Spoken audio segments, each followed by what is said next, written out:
Fox Sports. We are Black Hawk. We are St. Louis.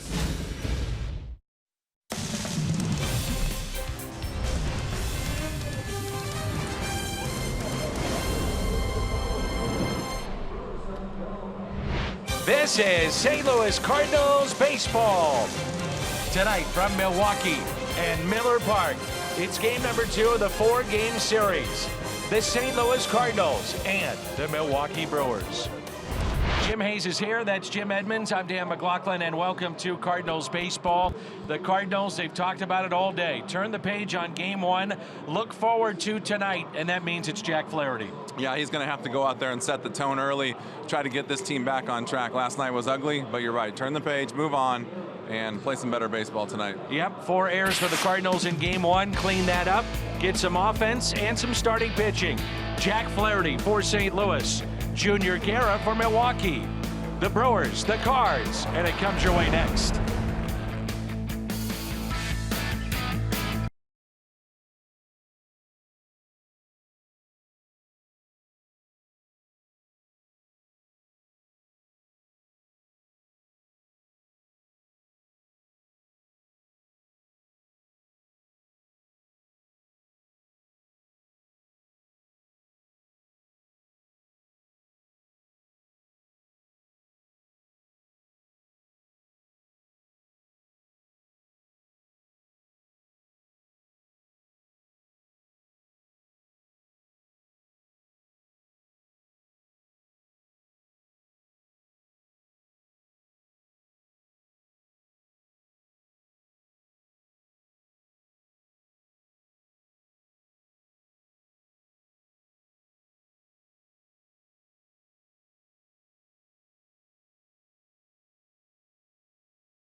Budweiser. Wherever legendary MLB moments happen, Budweiser will be there.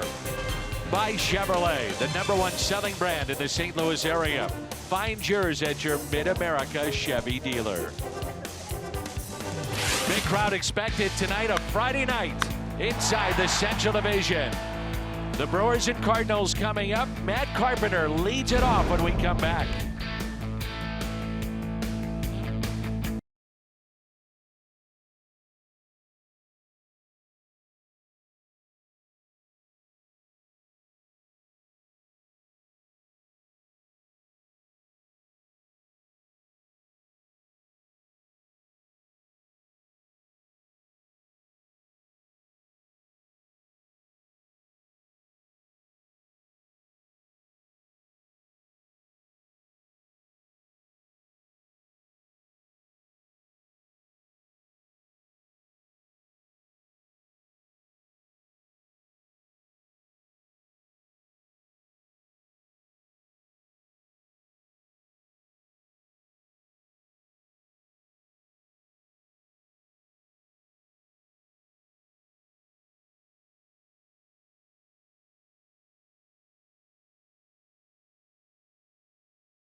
A little bit chilly outside. Jim Hayes is with us as well. Mentioned the importance of this series, even though it is late June. Still plenty of time for baseball in this regular season. But the Cardinals, with the loss yesterday, are now 5.5 back of Milwaukee. Chicago, a loser against the Reds yesterday, and they are 1 game back in the Central Division. The Cardinals lineup: Matt Carpenter at the top, followed by Tommy Pham.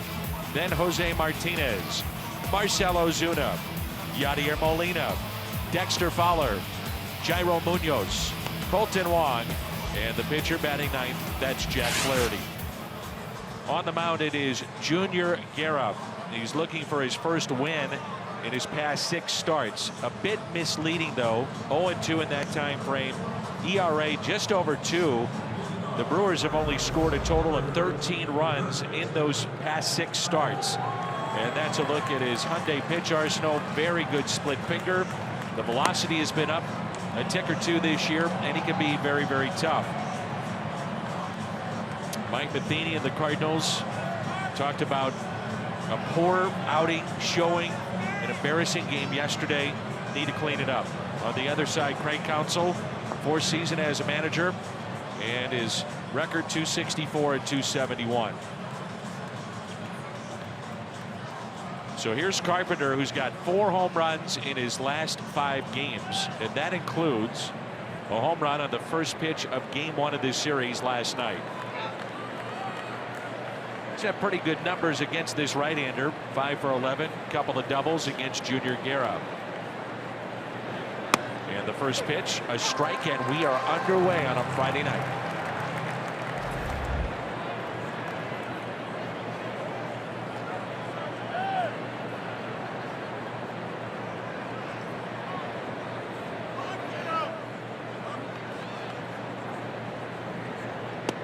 Well, Carpenter with that leadoff homer yesterday, now 2nd most by a Cardinal in the history of the franchise.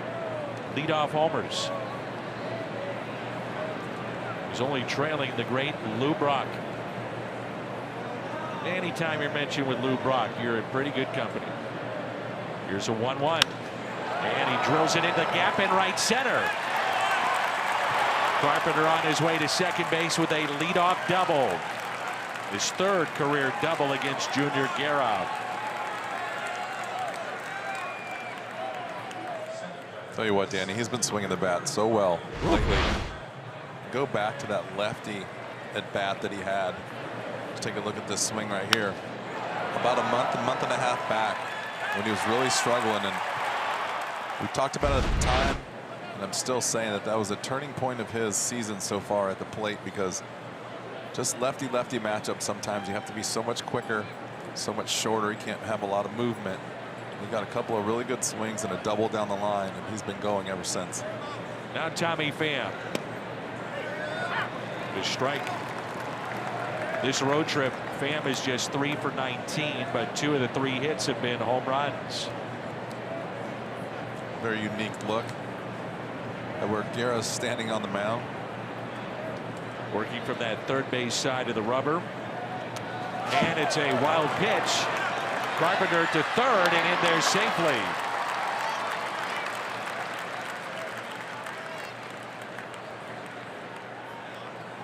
So very good opportunity to strike first for the Cardinals here in the top of the first.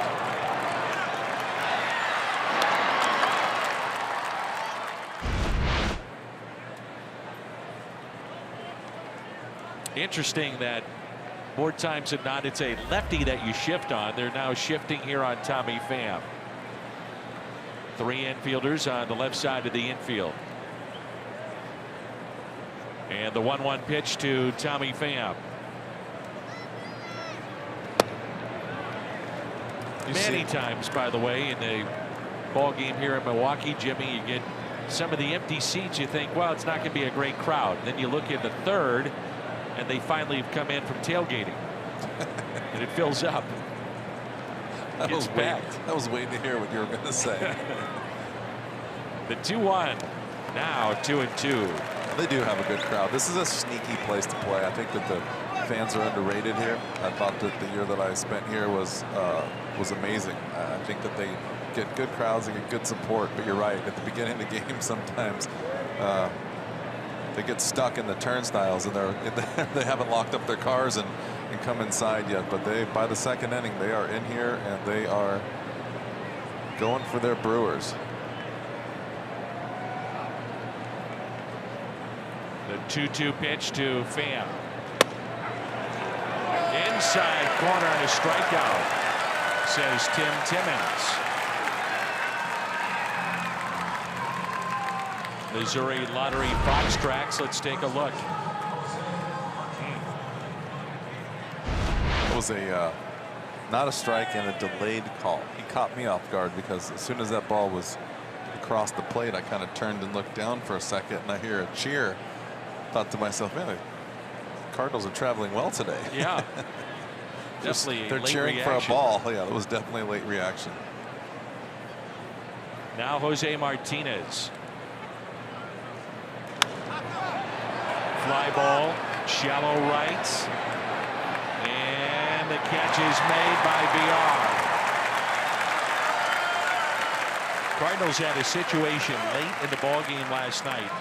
Bases loaded, nobody out, could not bring in a run. Now, runner at third, nobody out, make it 2. And Carpenter still at third base. It's a good play there by Jonathan VR. He's at second base. The outfield, Thames, Kane, Yelich. Around the horn presented by Dobbs. Shaw, Arcia, VR, and Aguilar on the infield, and Manny Pena behind the plate. Ozuna has 1 for his last 17 with 7 strikeouts. This is where your teammates have to pick you up. Yeah, and this is a tough spot right here. The sun just came out from behind the clouds, and the backdrop is really bright. This is not what you want to see when you walk to the plate with 2 outs and a man on third.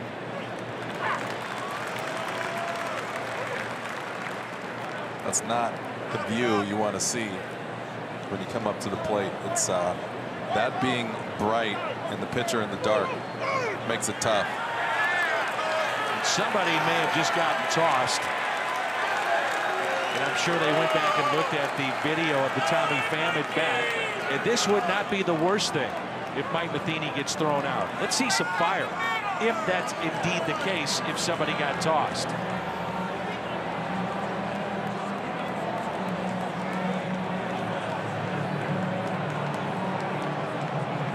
I don't think it was Mike. Pretty sure Tommy Pham went down in there and saw how far that pitch was inside. Not happy about it. Now, did we officially see somebody get thrown out? May have just been an argument. Tim Timmons, Rob Drake, Mike Winters, Mike Mozlinski is the umpiring crew, and it looks like Tommy Pham's night is through. He's headed back to the clubhouse. Here's the 0-1 pitch to Marcell Ozuna. Do not have an official announcement if he's been tossed. However, he officially went back to the clubhouse with hat in hand. That is official. That would tell you. So Tommy Pham ejected. A little bit of a quick trigger. I'd say so. High chopper foul. I mean, it wouldn't be the worst thing to see Mike Matheny get thrown out. I mean, just get after the home plate umpire and get some fire going. The problem is now is he's lost his center fielder. You know, you would rather see the manager take the brunt of that and not one of your players, but frustrating all the way around. And you know, somebody's going to get after it. Doesn't surprise me that Tommy Pham is upset. There's a 1-2 pitch to Ozuna in the dirt, blocked very nicely by Pena. So Bader saw him grab his glove and start to stretch. You would assume he goes into the ballgame.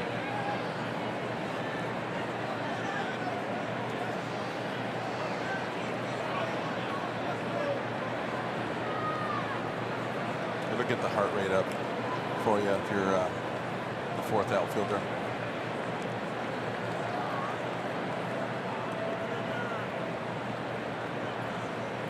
The 2-2 pitch to Marcell Ozuna. Tommy Pham is saying, well, that was a strike on me. Pitch inside, 3-2.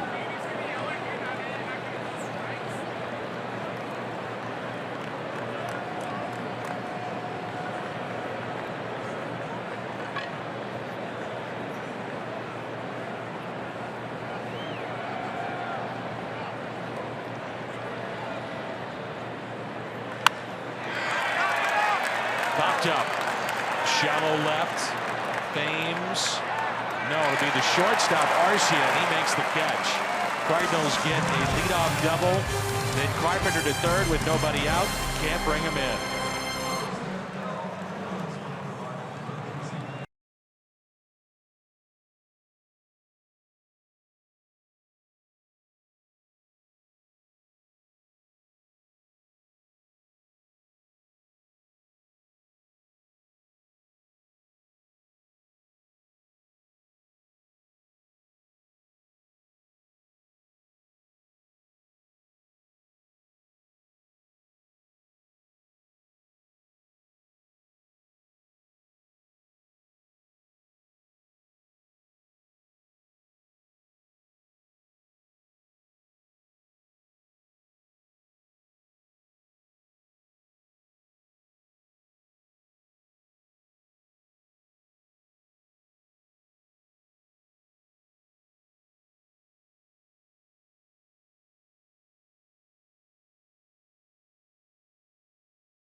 decision in his last start against the Cubs on Sunday with 5. They were scoreless innings, just 2 hits.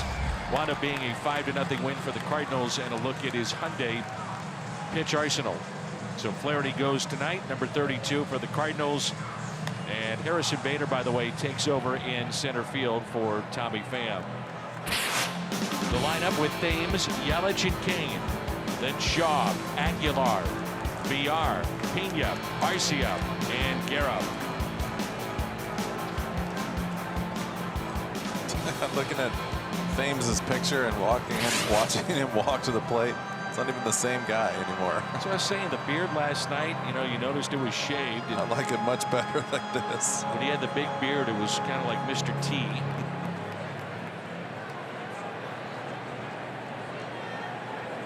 Cardinals need a good start, clearly, from Jack Flaherty, and preferably a deeper start. He hasn't thrown more than 6 innings in 7 of the last 9 outs that he's been out there.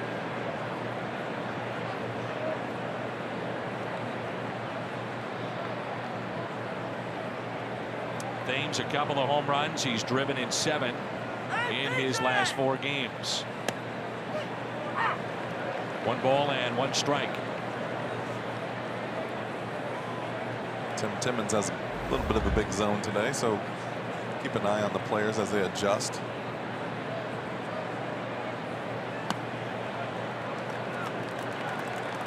Thames was on the disabled list with a thumb injury. Came back on June 12th. To 26 at bats and 10 strikeouts in that time frame. And a grounder that's yanked foul.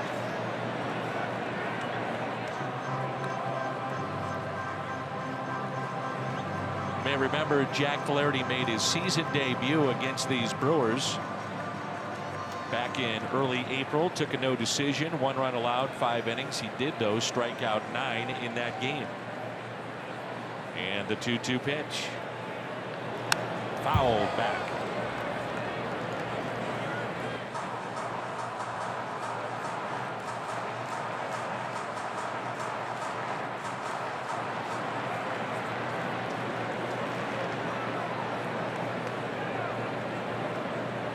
Now with 2 strikes, a shift on Thames. 2-2 the count.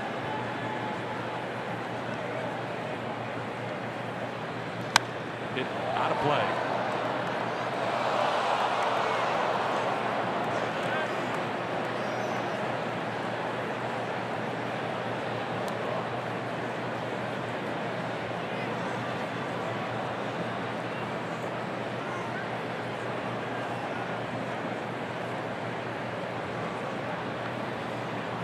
In the dirt.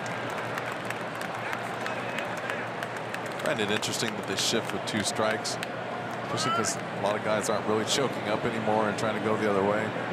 And the other thing to me is, when the shift first came in, they're not going to shift unless they're going to pitch him into the shift. And sometimes you just see the pitcher just going through his routine, not even thinking about making him pull the ball. Strikeout of Thames. A couple pitches he did not like in that plate appearance.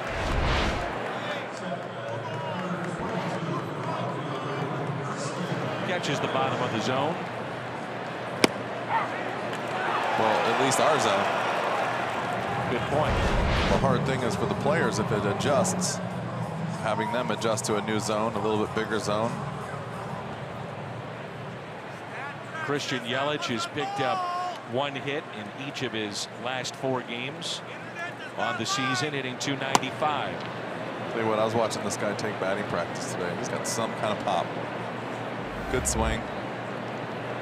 Hitting balls way up there in the upper right field deck. Also can go the other way too. Can spray the ball a bit. He's locked up through 2021 in the middle of a 7-year, nearly $50 million deal that he signed with Miami and then came over the trade.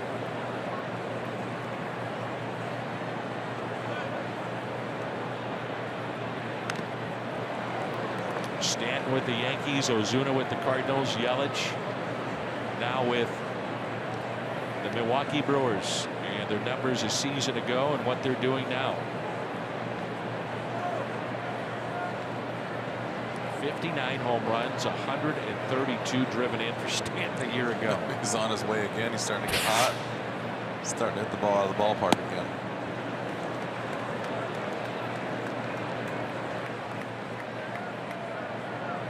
Two balls and two strikes on Christian Yelich.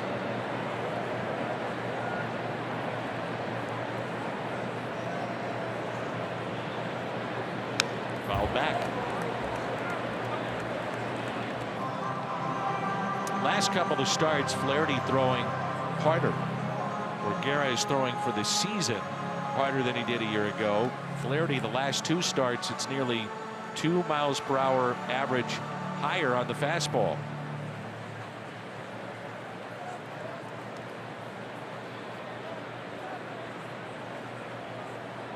And the 2-2 pitch struck him out. Back-to-back Ks for Jack Flaherty. Around the Horn is presented by Dobbs. Ozuna, Pham, and Fowler. That trio in the outfield. And Fowler, of course, replaced by Bader. Carpenter, Munoz, Wong, and Martinez on the infield. And Yadier Molina is behind the plate. So Pham ejected. So Bader in, Fowler in right, Ozuna in left. Bader in, Pham out. Is that what you're saying? That's what I'm saying. All right. Lorenzo Cain left the ball game last night early with cramping in his hamstring. That was in the 5th inning. Right hamstring, precautionary reasons, and back in there tonight. So 2 outs and nobody on.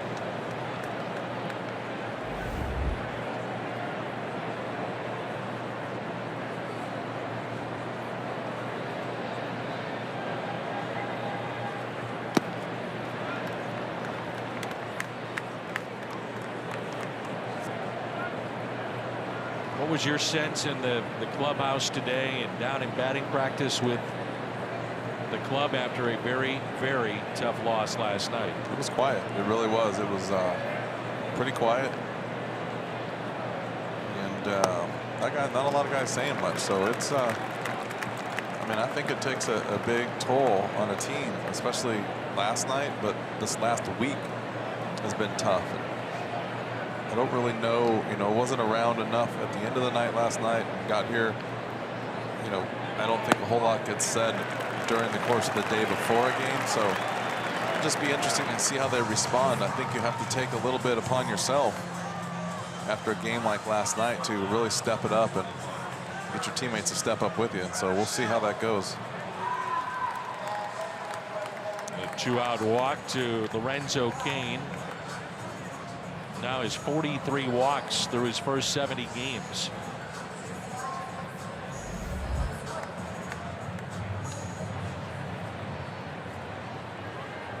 Travis Shaw played his first game yesterday after tweaking his wrist on Sunday.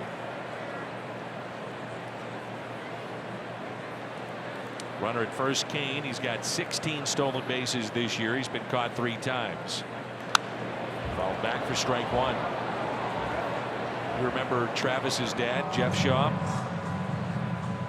Closer, good one. I do a little bit, but not like I would face him a whole lot. Yeah. I don't think. But I thought it was interesting. I talked to Chad Blair today, and I think it was Travis Shaw. He said that he was with Boston and they gave up on him, which if you watch him play, you would wonder why anyone would give up on a young man like this. And Pablo Sandoval in Boston signed him for $95 million.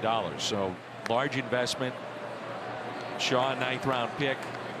Money plays out sometimes, especially in a city like that when it must win now today, which it's probably the best thing that ever happened to him. Come here, kind of get your feet wet, work your way into the big leagues, and then take off from there. And Rafael Devers, who burst onto the scene a year ago for the Red Sox at third base. They knew they had him coming, Sandoval, so Shaw became somewhat expendable, and they gave up Tyler Thornburg,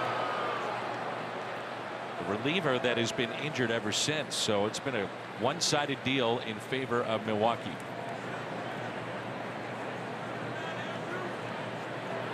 Cardinals committed 4 errors last night. That's 61 on the year, tied for the most in Major League Baseball. Over the last week alone, they've committed 13.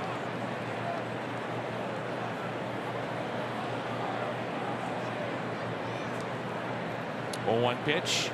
So sometimes it's not only losing, but the manner in which you lose too. That's exactly what it is. It doesn't have anything to do with losing. You're going to lose. You're going to run through streaks. But you can't play this game making 4 errors, mental mistakes, and some of the plays that play out during the course of a 9-inning game that don't count as errors or miscues, that are just mental mistakes or just bad plays in general.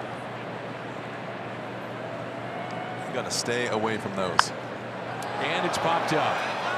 Molina. Now Carpenter, and Matt makes the catch. Brewers strand a runner at first base.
No score, top of the second, and Yadier Molina will be the batter, followed by Fowler and Munoz. Marquilla drive to success. Yadier Molina, basically the last week or so, he had that 2-home-run day in Philly, driven in 5 and a .368 average, and he just keeps on going. He's been hitting a ton as of late. It was a conversation that I had with them, him and Ozuna, on the way home from Pittsburgh. We talked about how they were both striving to be at or near 300 at a certain date. Ozuna's getting there. Yadi got hurt, but every bit on his mind when he's going to the ballpark every day. Beats up Shaw. That'll be his 7th error. And the Cardinals have their leadoff man aboard.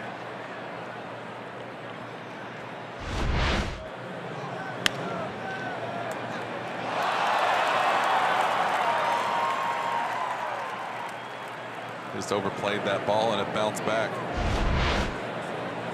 Some crazy hops down there at third base. Cardinals now left on their bench with Bader in the ballgame, Pena, Jerko, Garcia. So backup catcher, 2 infielders, and their 4th outfielder, Harrison Bader at center. Now Jairo Munoz, if need be, could go to the outfield. He's played that. We saw it a lot in spring training, a little bit here in regular season play. Getting the start in right field tonight, Dexter Fowler. Hasn't Garcia been out there in the outfield in an emergency situation? I think he could. I thought he was out there one day a few years back, but I'm sure he could. You can do everything out there on the field, but you'd be surprised what you can do when you really need to.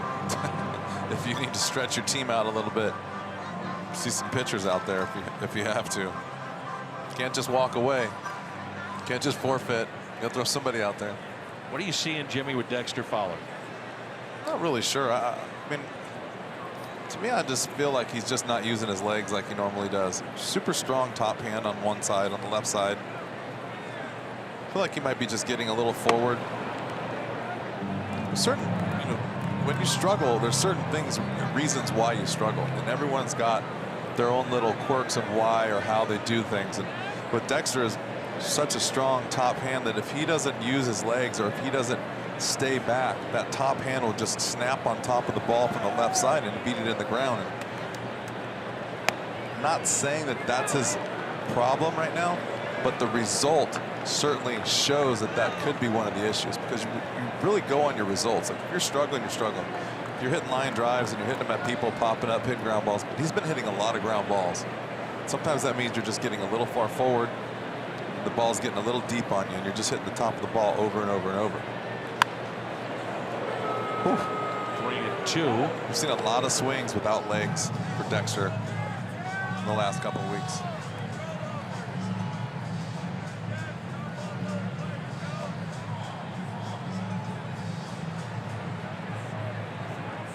It's another one, 2 strike, put the shift on.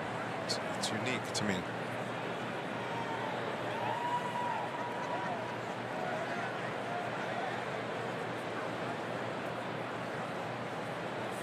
Three and 2 the count.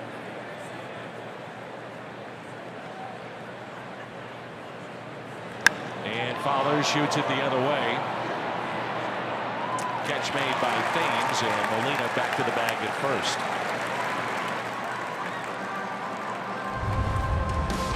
Jairo Munoz,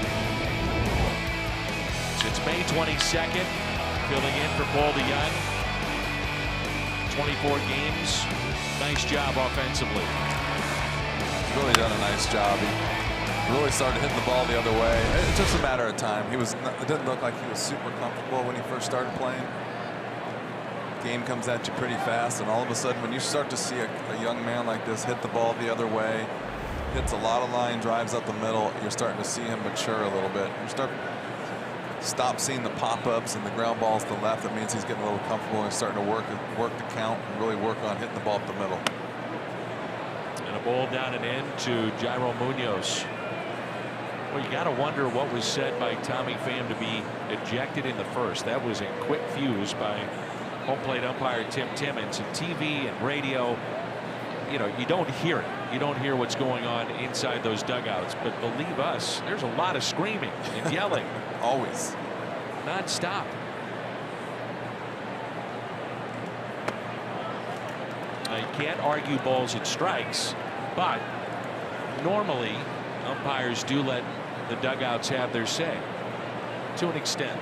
I was a little surprised that there was no "that's enough" or "I don't want to hear you talk," or any kind of reaction by the umpire other than just throwing him out.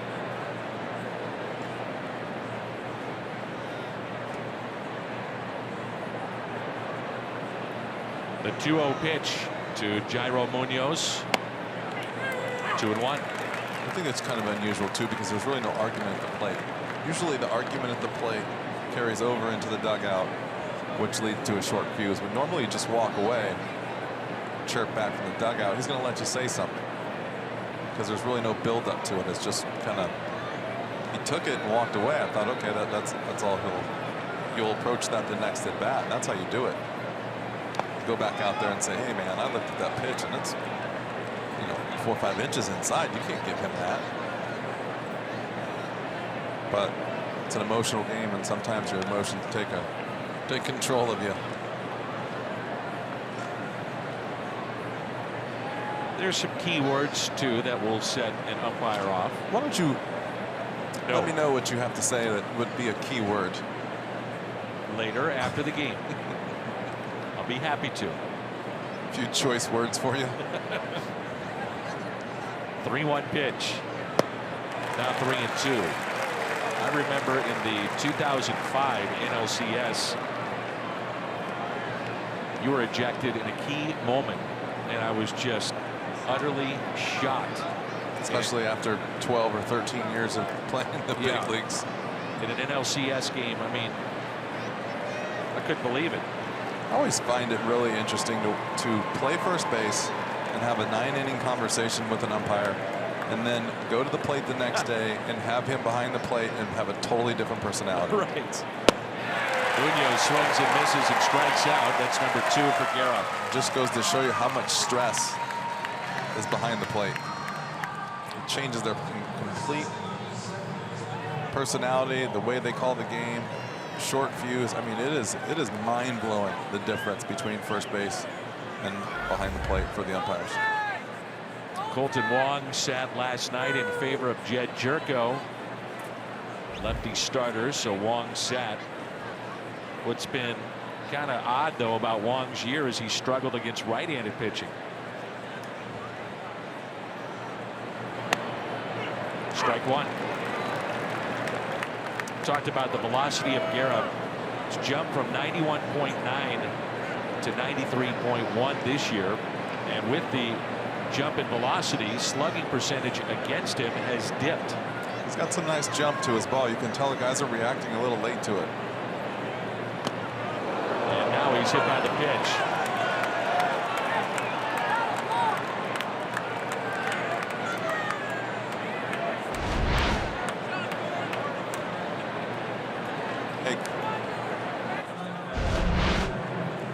So runners at first and second. And the batter will be the pitcher, Jack Flaherty. 3 for 15 this year after starting out 0 for 6.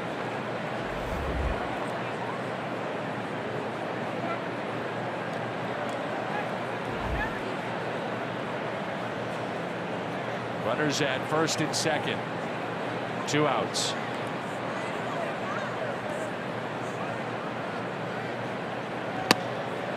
Strike 1. Guerra originally signed by Atlanta as a non-drafted outfielder slash catcher all the way back in 2002. Then he was converted to pitcher in 2006. The road he traveled to get to the big leagues was something else. Independent ball. Took him years to get the right feel and grip on his split finger pitch, which got him here to the big leagues. Pitched in Venezuela, Mexico, Italy, Spain, independent baseball, and finally got a shot. Tell you what, for being a catcher, he's got some good stuff. He's got good movement. He's got a little run. He's got good velocity. You can't teach that kind of stuff. Took him 13 years, 8 months, and 10 days to finally get called up to the big leagues. That's more than most people have in careers. You bet. He's one of 8 starters in the National League with 12 or more starts. ERA that's under 3. And yet his record 3-5 because of the run support. And Flaherty strikes out. So number 3 on the night for Junior Guerra. Cardinals strand a pair, and we move to the bottom of the second.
the key to the game would be to bounce back, Danny.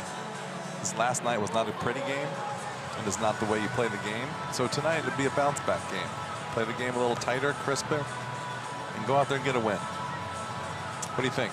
I like it, and I like the fact that the Cardinals might be getting a little bit healthier towards the end of the month. With more on that, let's check in with Jim Hayes. Yeah, Paul DeJong took outdoor BP for the first time since fracturing his left hand, Dan. He said it went even better than expected. DeJong told me today was a really good step for me. He said, so far, no pain on any swings. I feel like I'm getting my mechanics back to where they were. I feel like the same guy I was. The last hurdle for DeJong is improving the grip strength in his left hand. He'll see the team doctors during the next homestand. DeJong is hoping they'll clear him to go out on a rehab assignment. And Dan, a good sign on DeJong's last swing today.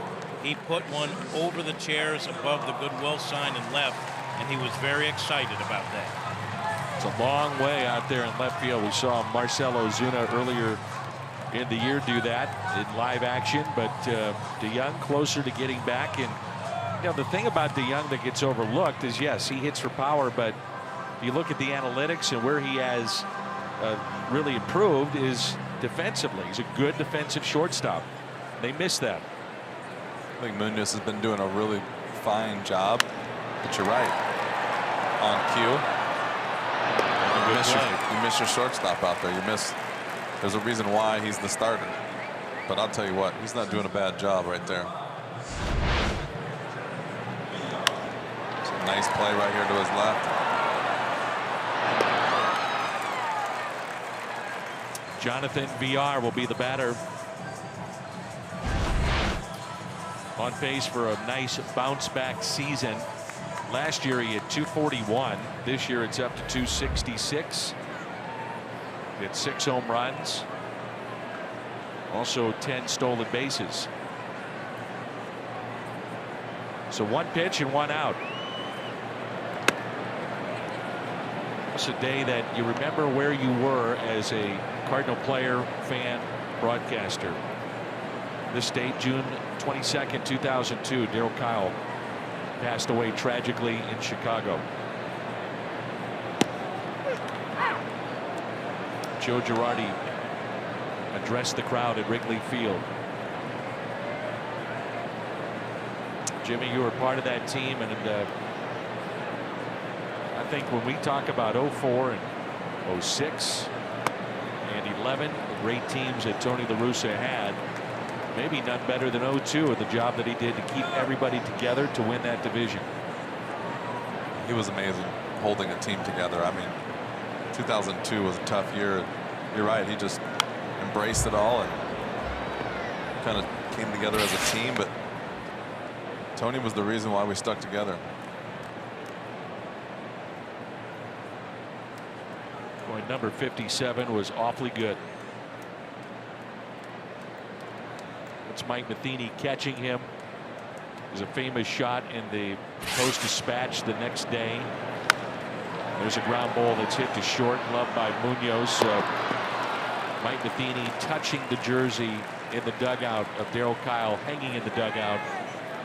Sticks with me. Also the article written by Bernie Miklas, then of the Post-Dispatch, now of 101 ESPN Radio in St. Louis, and wrote a tremendous piece and a quote from Darryl Kyle, which he talked about his own father who had passed away and how you must go on in life. And Tony actually put that at the stalls of all the players, and I'm sure you recall that. Reading that, used it as a way to try to bring people together. 2 outs.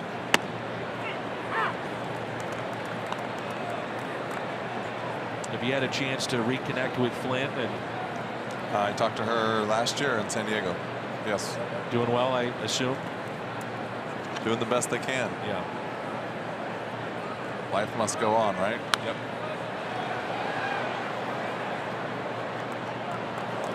Nothing in 2, the count on Manny Pena.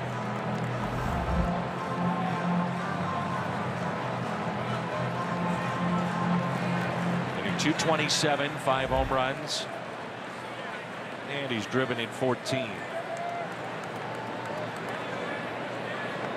0-2 pitch.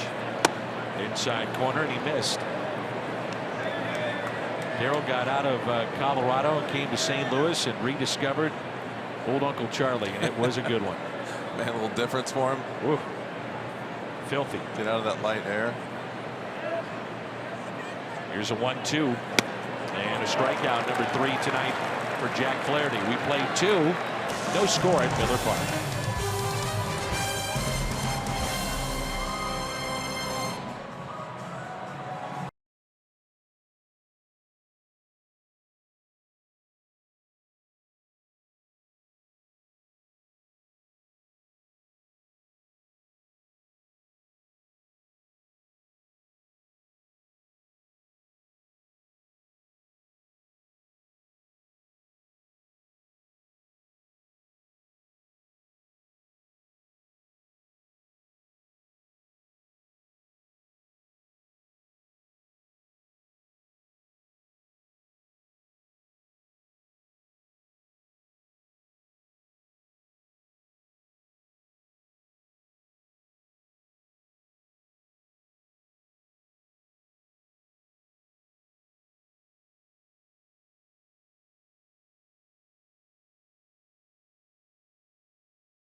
Hey, Cardinal fans, if you can't catch a game on television, you can stream games live on your mobile device. Download the Fox Sports Go app. Log in and stream the Cardinals. Tailgating outside of Miller Park. A cool night. Don't they know there's a game going on? I'm not sure they care. Come on inside. Yep. A fight breakout. Half Milwaukee, half St. Louis fans. Usually a lot of red. The weekend series against the Brewers. About a 5-hour drive, 5.5 from St. Louis. Shift on here for Carpenter. He doubled into the gap in right center.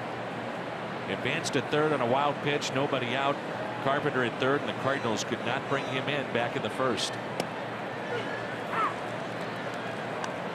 It's about a 6.5 hour ride by team bus, by the way. We had to drive back from here after 9/11. Here's a 1-1. We all were here and trying to figure out if baseball would be played, as commissioner waited and waited and waited at that time to figure out what was the right thing to do.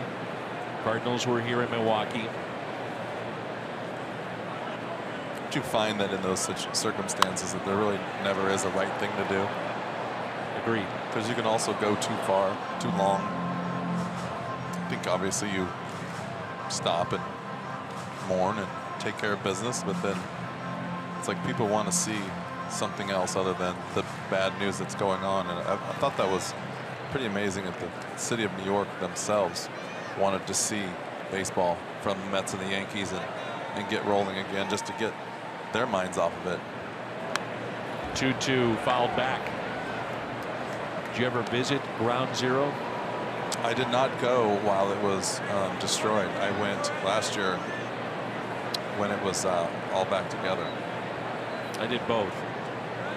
And can't even imagine. It's an experience I'll never forget. Both times.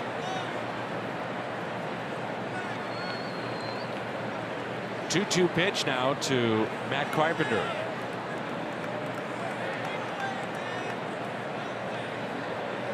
He is the only hit for the Cardinals and the only hit in this game. Full count. A double back in the first, and now he's hit safely in 13 of his last 16 games. 6 home runs in that time frame, 4 doubles, and the average up to 241.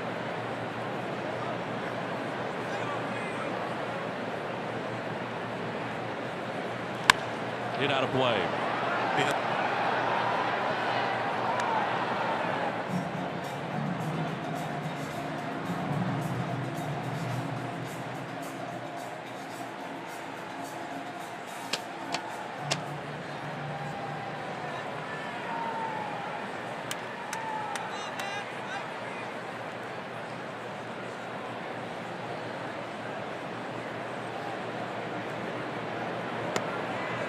The check swing did not go, so a walk for Matt Carpenter. First walk issued by Guerra. The Phillips 66 ticket vouchers are back, and they are better than ever. Fill up at Phillips 66, 8 gallons or more, and you can get a voucher for up to 50% off on up to 8 tickets to a Cardinals home game. For more information, visit cardinals.com/Phillips66. Leadoff walk, and now Harrison Bader. Hitting just .230 against the righties this year. Much better against left-handed pitching. You just joined us. Tommy Pham ejected back in the first inning. And ejected when he was in the dugout. Our guess is he went and saw a video of a called third strike. Didn't like the call. Came back, voiced his opinion. Boom, out of here. For good reason. That he didn't like the call. Put the guy on third and 1 out.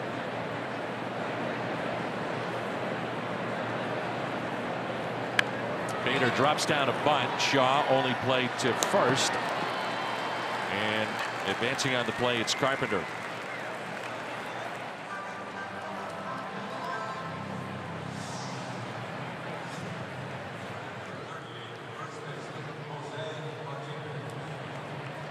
Martinez 3 for his last 25.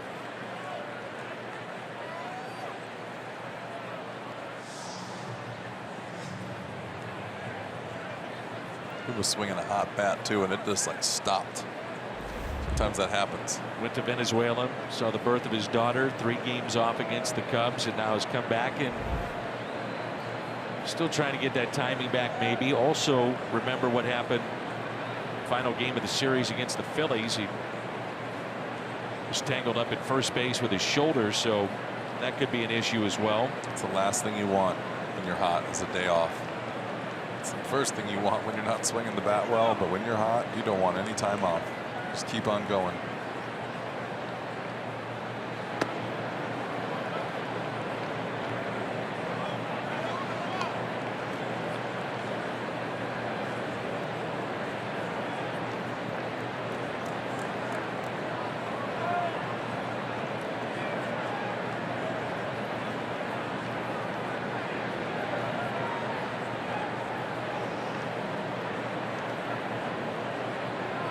Here's a 1-0 pitch to Martinez.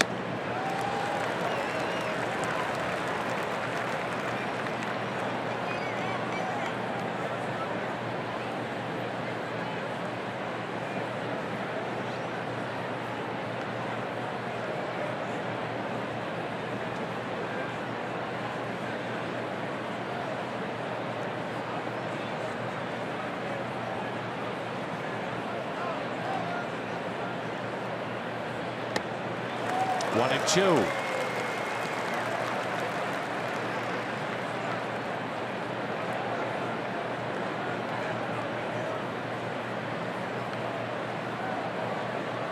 During his last start, it was against the Phillies on Saturday. 3 runs in 5 1/3. And again, the key for him has been run support. And here we are in a scoreless ball game in the top of the 3rd. The Brewers that don't have a hit yet. And that's grounded foul.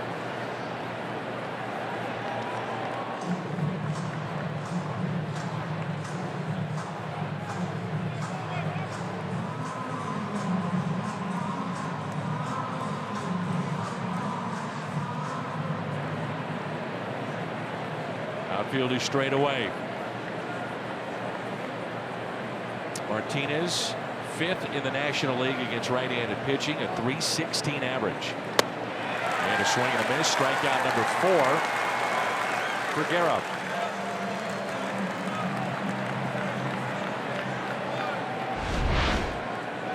Split-fingered fastball right here. Usually don't see Martinez take 3 swings like that. That was quite unusual at a bat for him. Swinging that hard all 3 times. Usually he doesn't strike out. He'll have a pretty good 2-strike approach. With 2 outs, the batter is Ozuna. He was the player of the week in the National League, and since that announcement, he's gone cold. So Cardinals really looking for the middle of the lineup to pick it up, among other things.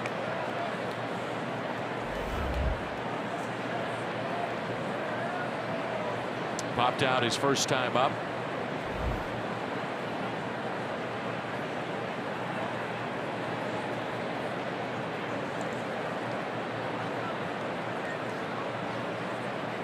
And the 1-0. Cardinals are so dependent on the home run, and this is our Kubota power stats. Total games by home runs hit in June. You don't see them string a lot of hits together, it seems like, in innings. It's more, a walk, a base hit, boom, home run, and then it stops. And most of the damage done, it seems like, later in games. Yeah, it's been bizarre. It's definitely a tough way to keep scoring when you're hitting solos and 2-run shots. It's kind of a little bit of a rally killer at times, because you just basically cleared the bases and you throw a guy out there in the middle of an inning to lead off and start over. But they want to get involved too, and so it just seems like it's a weird dynamic when you hit a lot of home runs, but yet you don't score any runs with base hits and walks.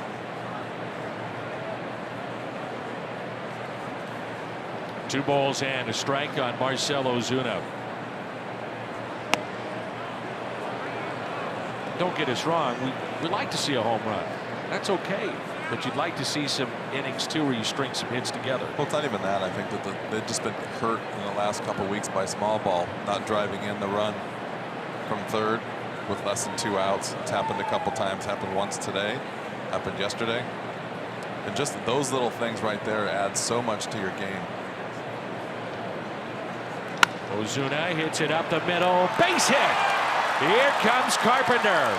He will score, and Marcell Ozuna drives in his 41st, and it's 1-0 Cardinals here in the top of the 3rd. Getting 2-out hits like this is not easy to do, and that's why driving in the runs when guys are on third, when you only need to drive a ball in the gap or hit a fly ball, simple fly ball to get in a run, so simple at times, but 2-out hits like this are tough. Arcia did everything he could to try to keep that on the infield.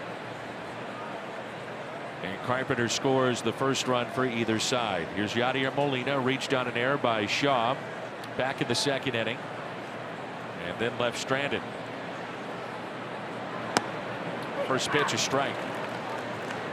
Some talk about the split finger being a pitch that's really tough on the arm or the shoulder of a pitcher, and that's why you don't see it nearly as much as maybe you'd think.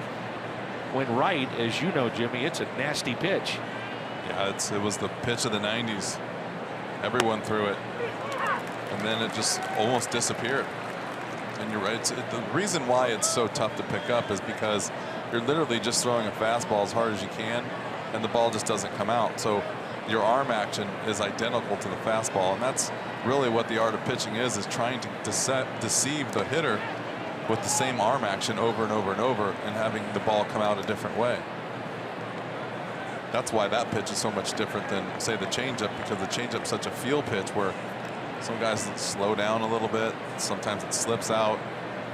Curveball you can see jump out of the hand above the head sometimes when you get a little bit of a lofty curveball. So I think that split-fingered pitch is definitely a weapon if you can throw it and stay healthy. And now the 1-2 pitch. Molina hits it left side. Shaw, nice play on the short out. That one didn't eat him up this time. Good play. Ozuna, 2-out single to center to drive in Carpenter, and it's 1-0.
$30,000 fans 16 and older take home a Carlos Martinez mystery hair bobblehead courtesy of AT&T.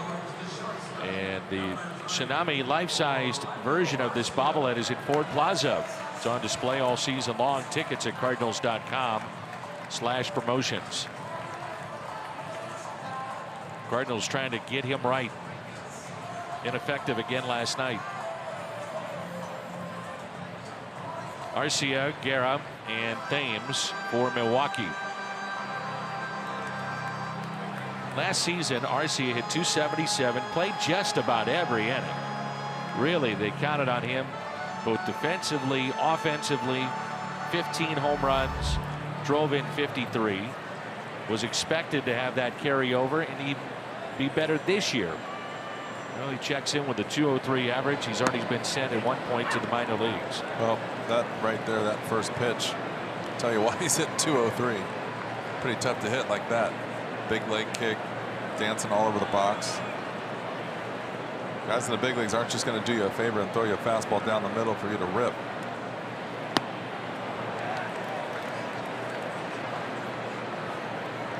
Oh, 2 the count. You watch that. If you throw a fastball down the middle, the manager should find you. You should bounce 3 curveballs in a row before you throw him a fastball to hit. And the 0-2 pitch. Fastball. If you're going to miss, miss in. Miss, just miss.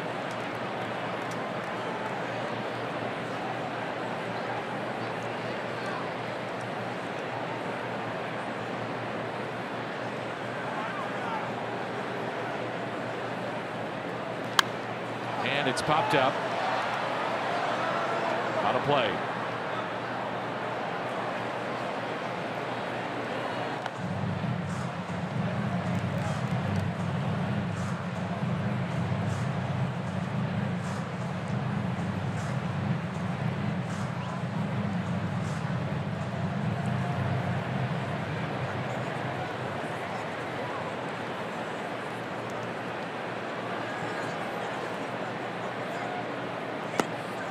Slider in the dirt.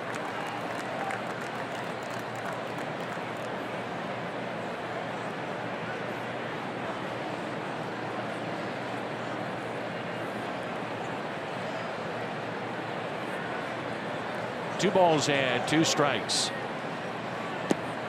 And he struck him out. Another slider. And that's 4 tonight for Jack Flaherty.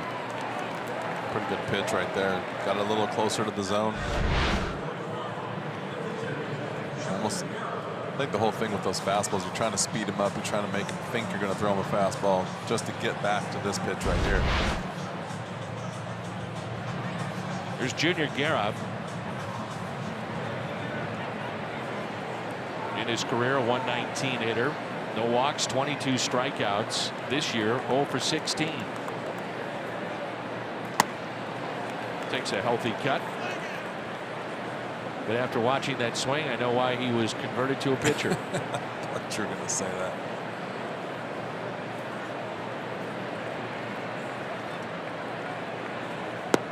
Oh, and 2.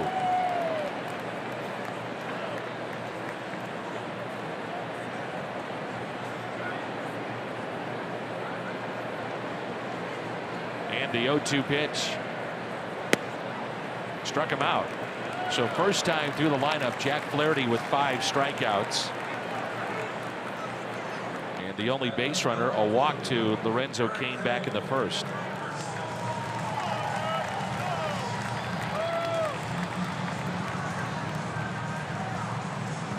Are you all right? What are you doing? Tangled up in your mic from the open. And you've really done a number on my seat.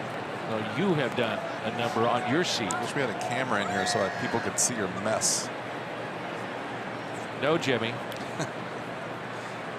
Just makes me think of what your hotel room would look like. Clothes everywhere. No, no, no. Very organized. You just do this for me. Well, I just figured you'd be sitting still. I should have known. A strike to Eric Thames. He had 2 strikes in his first at bat that he argued with the home plate umpire, and he didn't like that call. Shift on the right side. And the 0-1 pitch. He's not going to like that either. Oh, man. Nothing in 2 the count.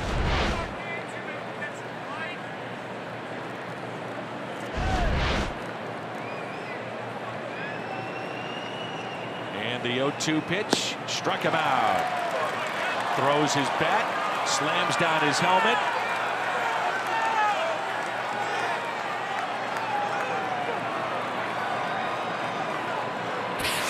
Flaherty strikes out the side.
Limited tickets remain. PGAchampionship.com.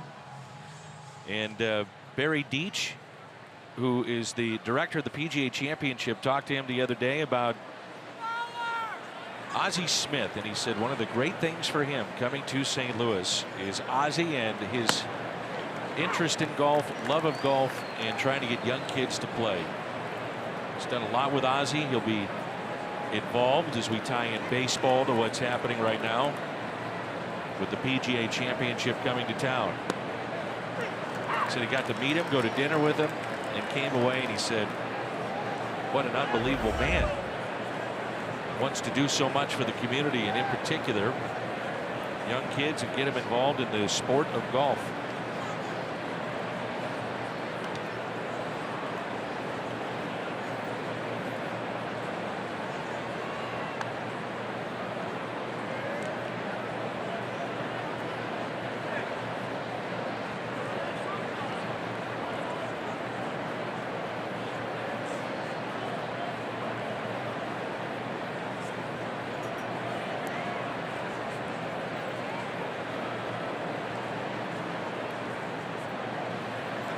And a ground ball hit into the shift, and Fowler retired. He's made 2 outs tonight, but I like the way he's been going after the ball better than he has in his previous last handful of games. Just a little bit more aggressive, and just now you got to get that timing back when you throw your legs into the swing.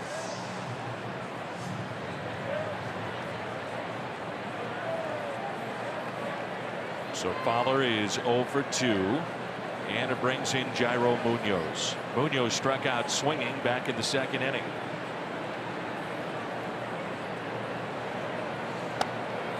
Upstairs, Guerra making his 2nd consecutive start a day after the Brewers scored 10 or more runs. He's probably thinking last night, now save me a few of these. And they had a rain out the day before. Yeah. Starts to play with your mind a little bit. I think sometimes a pitcher feels, I've got to be perfect if I'm not getting run support. And he hasn't won a game since May 14th, but he's pitched well. I mean, his ERA is 2.8. That's impressive. I mean, that's what you look at as an opposing hitter when you go to face someone you don't know. You look at that ERA. That basically tells me that he's been pitching well all year. You don't really look at the record. Talked about Munoz and the numbers filling in at shortstop. His average at 288 at the start of play tonight. That's 4th best among all National League rookies. And now he draws a 1-out walk. You saw Pham slam down his bat and helmet, and immediately the home plate umpire went to his little notepad. They actually report that to Major League Baseball, and there could be a fine. Well, there will be a fine of whatever it is for guys that are making millions of dollars. I don't think it's going to curtail their behavior all that much. That's a good way to put it. You're like, oh, really? You're going to fine me for? What about fining you for missing pitches? I'm sure that's what they're thinking too. Here's Wong, who was hit by a pitch and looks at a strike. That's why when you think about pace of play and you say, well, a batter steps out of the box and there's a violation with that, or a pitcher is taking too long, or whatever the case may be, it doesn't matter. I mean, guys are making too much money. There's a high chopper that's hit to first, out there, back to first, and not in time. They do get the lead man.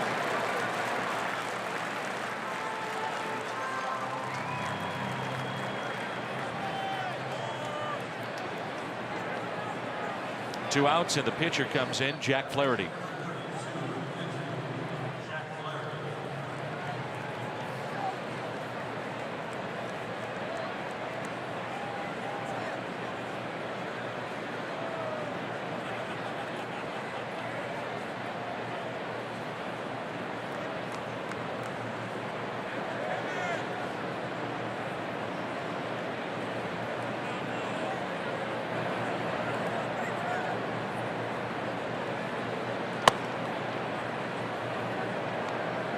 Flaherty, first time up, called out on strikes.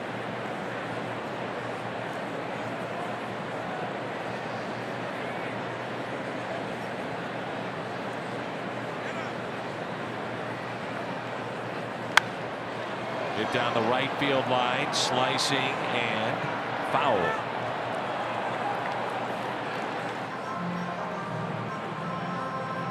That's a tough corner down there too in right field. I think this is one of the tougher right fields to play in the National League. It's a little awkward to run down into that corner and really not have anywhere to go. You only got a half of a step before you hit the wall, foul territory, and you can't really jump and catch a ball that's above the rail. So you really have to be careful. I didn't like playing right field here. Christian Yelich in left field, you may remember against the Cardinals early in the season, went up against that wall, and it was kind of a, maybe he had a half a step and then the wall is there. That's what you have in newer ballparks, and hurt himself and had to go on the DL. Yeah, it's tough. It's tough to be aggressive. You can see how little the space is over there in the corner. It messes with you too. I remember standing out there thinking, I know this guy's going to hit the ball down the right field line. What am I going to do? Because you can't just go in there half stepping and not be aggressive. 2 balls and 2 strikes. And the next to Flaherty. Strikeout number 5 for Guerra. Coming up, Yelich, Kane, and Shaw for Milwaukee.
Greg Garcia. That was last night in a scoreless inning for Greg. With more on that, let's check in with Jim.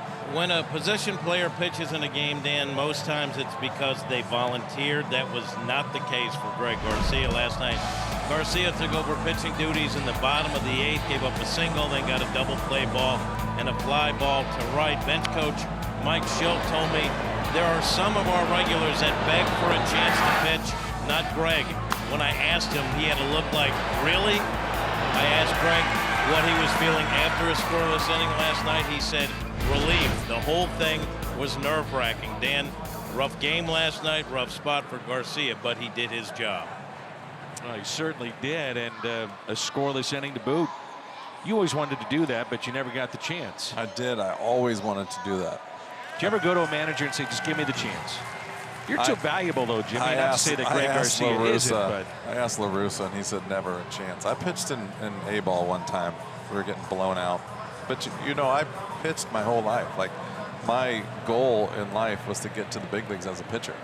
And I hurt my shoulder my senior year and lost a couple of chances to go to some big-time schools. And the rest is pretty much history, but worked out for the best. I would say so. Munoz going out and makes the catch. Yelich 0 for 2. All of a sudden, Jack Flaherty is settled in. This is exactly what the Cardinals needed. Definitely making some good pitches and keeping his breaking ball away from the middle of the plate. Been effective. I like the fact he's throwing the ball in. That's huge. So 1 out.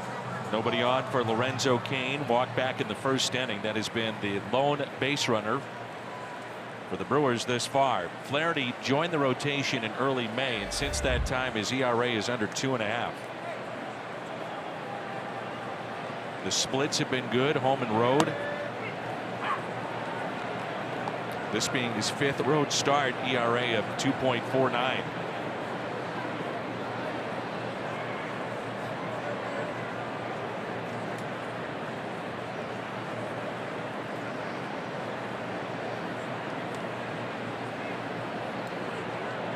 Here's the 0-1. And Kane, as he tried to go inside, is hit by the pitch. Flaherty got Baez on the elbow Sunday, and it looks like he may have gotten Kane here on that left elbow. That has got to hurt.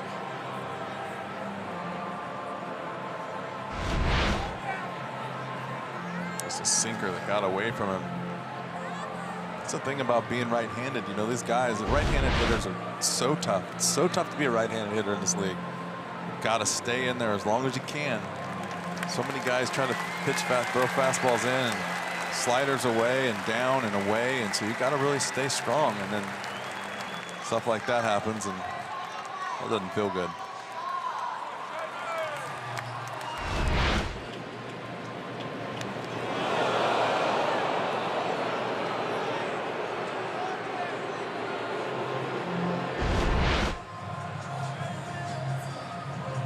Do not miss those days.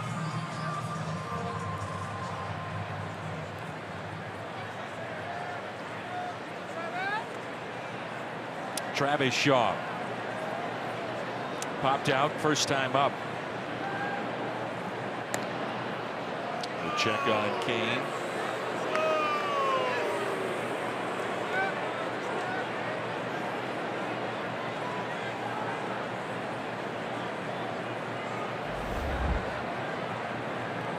Kane 4th in the National League in steals. Another throw over.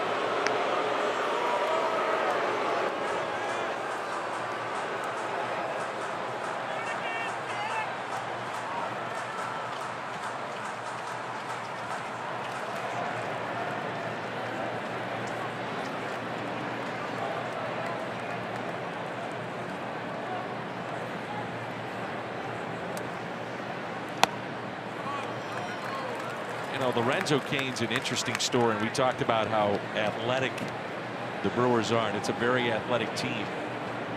His dad passed away when he was 4. His mom raised he and his brother and really couldn't take them to a lot of practices. He loved basketball. 9th grade, he was cut from the basketball team, and his mom said, all right, figure out something else.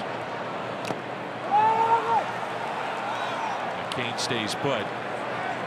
And so here it is, a late bloomer, an athlete that turned to baseball. And you see that athleticism on a nightly basis, the way he plays his position in center, the fact he's got good speed, he can hit for power. 17th round draft choice by the Brewers back in 2004. And he was shocked when he was drafted. He had no idea. I did not know he was from J.D. Drew's hometown. I like him, though. I'll tell you what, I'll take him out there in center field anytime. It's part of the Zach Greinke deal. There's a 2-0 pitch. 3-0. This may be where his speed is coming into play and messing with Flaherty. A little bit, for sure. Try to rush a little bit to the plate, not getting your foot down, arm up in time. Also, Jack's a human being, doesn't want to hurt anyone, so that's also affecting the way he's throwing now. But you're right, though. Trying to get the ball to the plate as quick as you can, throw you off a little bit. 3-1. How about that? A 3-0 slider. Pretty good respect for Shaw. Also help him slow down a little bit, get his mechanics back.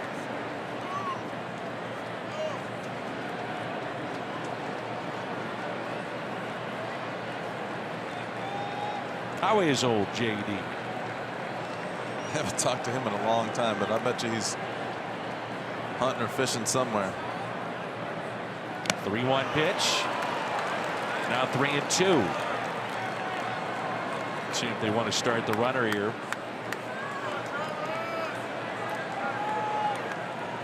There's a young lady in the front row, and I've noticed from the get-go, every once in a while she'll look up, but not often.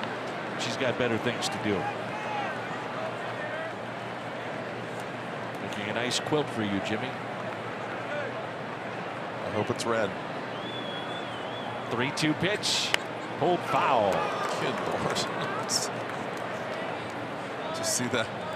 There's no chance for a reaction out of the guys in the dugout.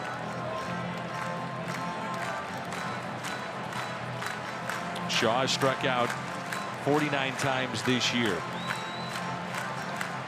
I don't know, maybe she's knitting for good luck. It's her way to have a little good luck for her hometown Brewers.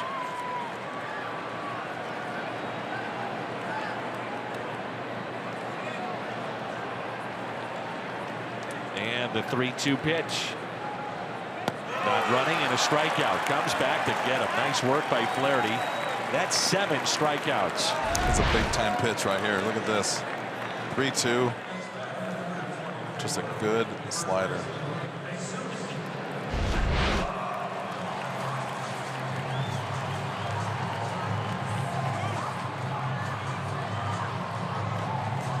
Jesus Aguilar tied with Travis Shaw for the team lead in homers and RBI. 8 for his last 19.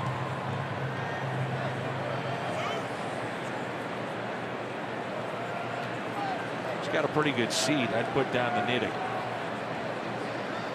The front row. 2 outs, runner at first, short lead by Kane. Maybe Jimmy could go down there and ask her what she's knitting. Just saying.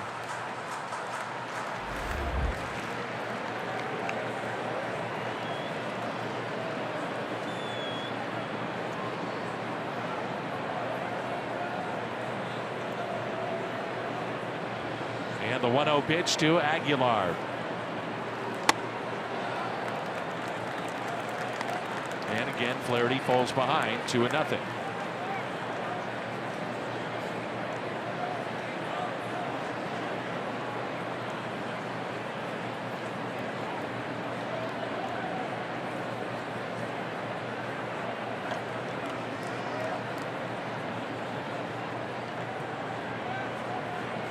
The 2-0.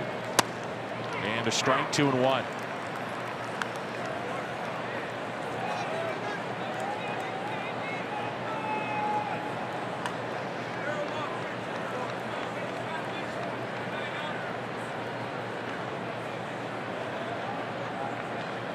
Room on the right side of the infield. Wong near the bag at second. Shortstop deep in the hole. Carpenter near the line at third. Martinez holding at first, and a 2-1 pitch. And it's hit down the left field line, foul. 2-2.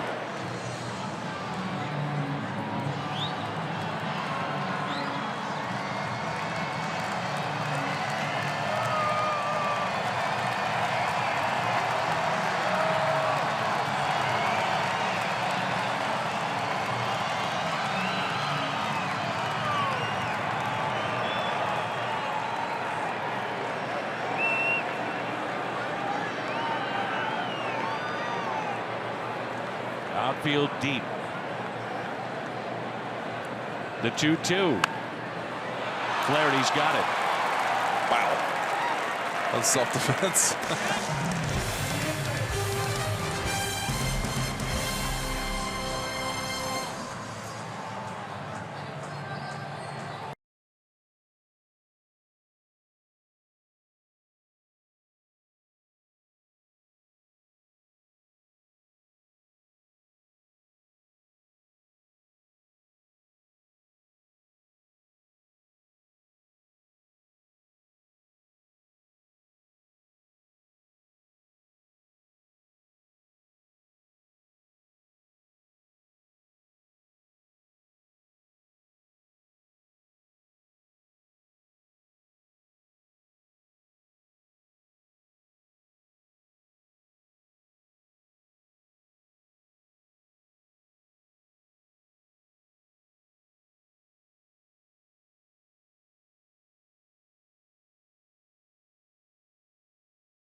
Top of the lineup for the Cardinals. We need to have a correction here, Jimmy. You know, we never like to put out false information. You know that, right? Say yes. Yes. Sorry. Thank you. The lady in the front is crocheting. 2 needles for knitting. Oh, 1 there is for he crocheting. is. Oh, wow. Listen, You were right. The cat is all I over love it. that he is writing down the facts. Did you see him taking notes? Then maybe he can come up to the next level because there's a guy in the front row of the second deck who is reading the newspaper.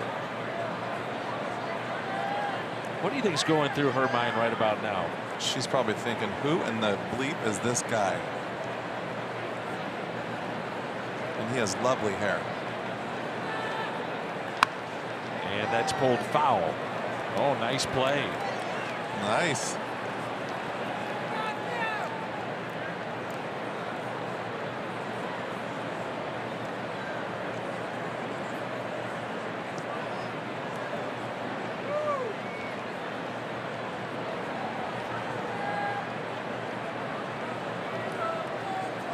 One ball and 2 strikes on Carpenter. Pulled foul.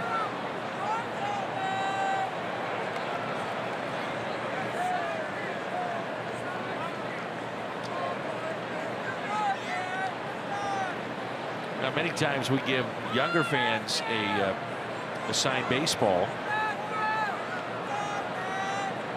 I don't know. Maybe she's a Jim Edmonds fan. Maybe we send her down a baseball. As Carpenter swings and misses. I'm going to send her my sweater size.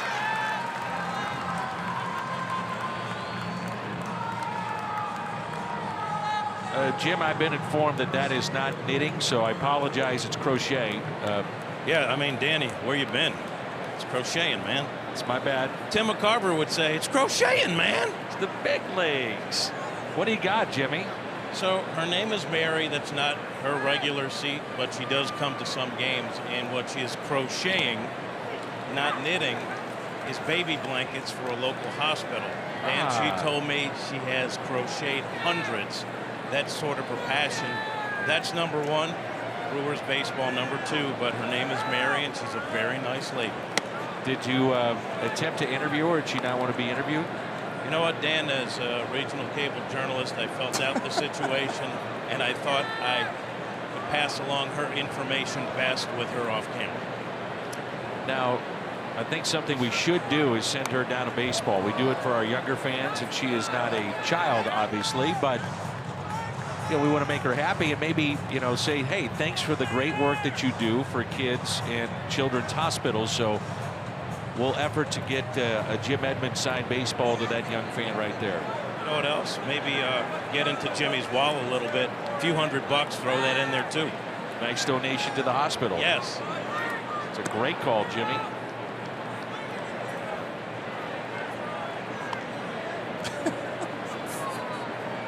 Will you sign a baseball for her, Jimmy? Yeah, yes, Okay, of course. we're going to find a ball. She is working it. Look at her.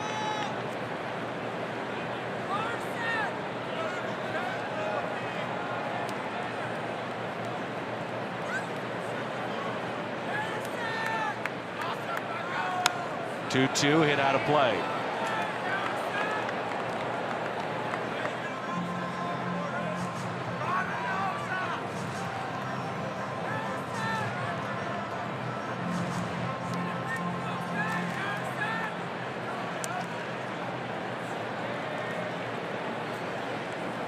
You're not going to get a lot by the cat, are you? I mean, he was all over that story. There's a swing and a miss. I love it. He was taking notes. Just writing it down. The facts, ma'am. Just the facts. Yeah. Got it exactly right. But that is neat that she's doing that for a local hospital. And if Jimmy is listening and you can bring us up a baseball, have Jimmy sign it, Jim Edmonds, and we'll send it back down to that fan and say thank you very much for what you do for kids. You should go next door and ask Mr. Euchre. Ooh, Should that'd be a probably good one way too. more impressed with that one. Here's Jose Martinez.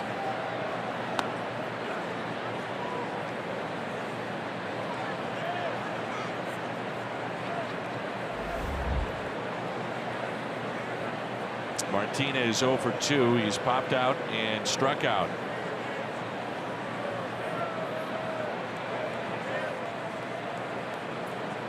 And the 1-0 pitch to Jose Martinez. 1-1. We've had 2 hits in this game, both by the Cardinals. Carpenter, a leadoff double. Moved to third with nobody out after a wild pitch. Did not score. Then Carpenter into third walked and was brought in on a base hit by Marcell Ozuna with 2 outs into third. It's all the scoring and the hits.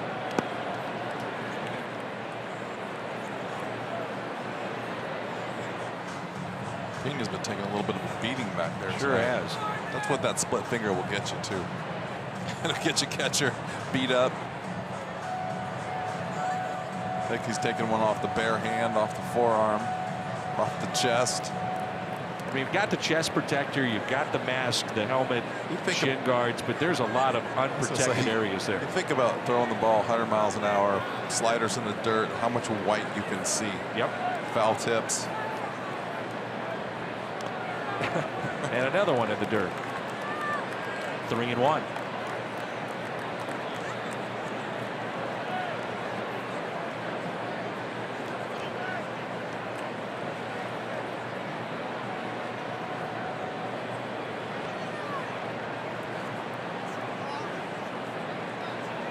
Three balls, 1 strike. And that's taken low. Third walk by Guerra. And let's take a look at our BJC Healthcare difference maker. Back in the third with 2 outs, just under the glove of Arcia. That would score Carpenter. And the lone run tonight, the BJC Healthcare difference maker. I'm going with the homer right here, Dan, on a fastball. If he challenges him, it's a good matchup for Ozuna if he's ready to hit. You're calling it. I like it. Since June 1st, 3rd best average in baseball despite the recent struggles. 404 average. Came into the month, he was hitting 260. And now he's at 280.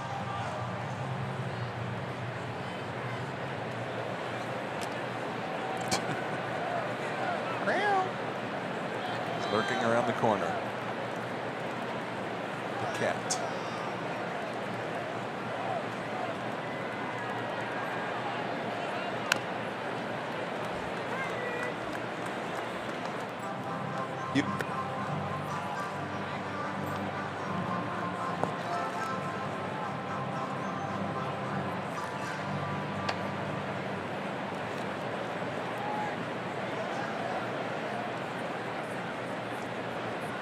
Room on that right side of the infield.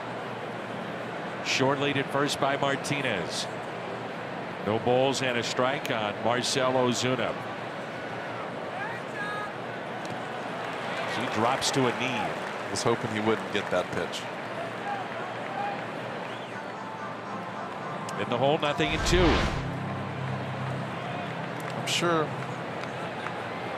I'm not really sure why I'm signing this baseball. This lady has no idea who I am. Is this your pen, Mr. Cat? I beg to differ. I think she'll be very appreciative. That's my pen. She's gonna go, who signed this baseball? Say an 8-time Gold Glover, Jim Edmonds, played here in Milwaukee. She'll say thank you very much. Just gonna give it to a kid. Here's an 0-2 pitch. 1-2.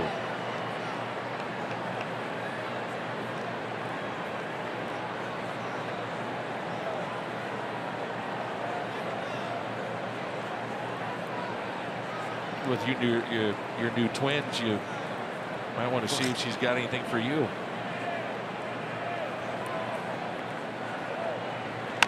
How about one of those blankets? Arcia to second, and the inning is through. Bottom of 5 rolls in when we come back.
Camping World All-Star ballot. Don't forget the All-Star game. You can see that on Fox.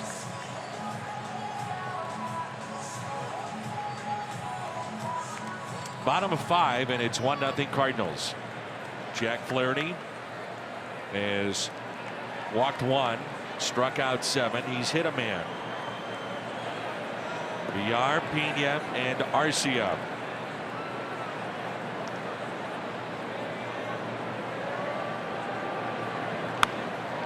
That's pulled foul. 13 1/3 consecutive scoreless innings currently for Flaherty. That was an absolute rocket near the dugout of the Brewers.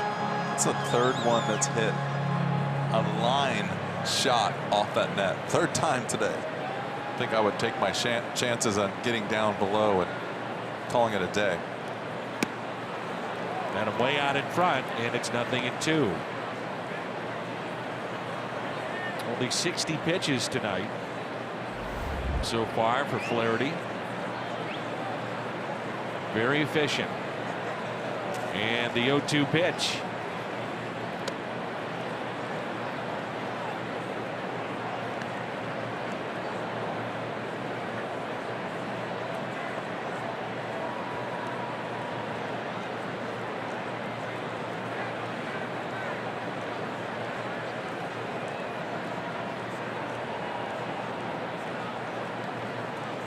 Here's a 1-2 inside. We talked about it earlier, Jimmy, the ability of Flaherty with a good fastball to get in, and he's doing that tonight. Yeah, he's been doing a really good job of pitching in, and unfortunately he hit a guy, but that's just part of it. I mean, that's part of trying to get the ball inside, and the main reason why you're trying to do that is because you're trying to get guys to cheat a little bit so you can have the outside part of the plate.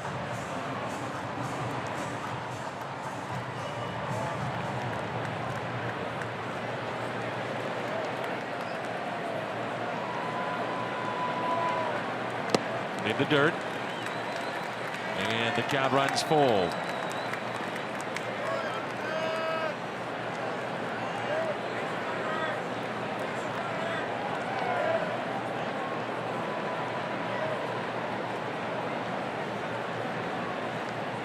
The 3-2 pitch, fouled back.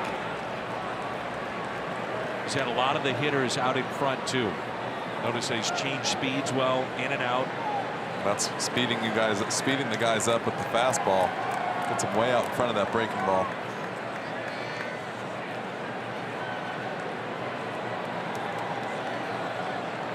Trying to go fastball again. 3-2 again. Foul back again. Something hardwired in a hitter's brain that if you throw enough fastballs inside, challenging the hitter, he's going to either start to overswing or start to open up. Instead of a good hitter says, I'm going to take that pitch because I can't hit it, because I know he's only going to throw it once or twice. I'm going to stay out over the plate and try to do something with the pitches that he misses or makes mistakes with. 3-2, line is short, and it's caught by Munoz.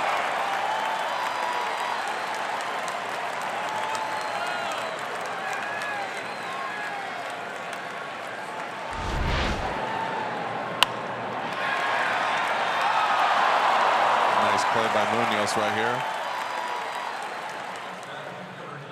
Position more up the middle and makes a nice play. Just enough.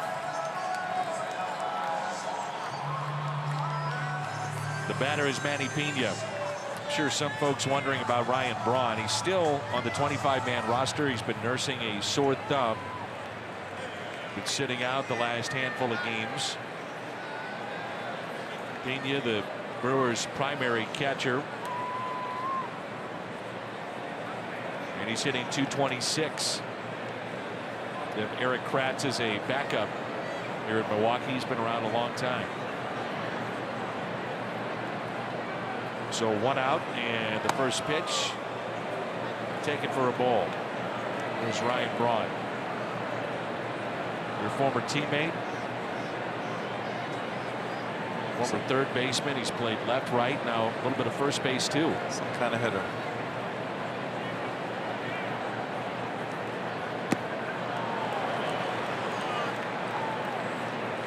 ball, 1 strike. Boy, that slider must be tough to pick up. Seen some bad swings. Not to mention that fastball that everyone's thinking about. Think about in a tight ball game, Ryan Braun coming off the bench potentially. That confrontation. 2 strikes.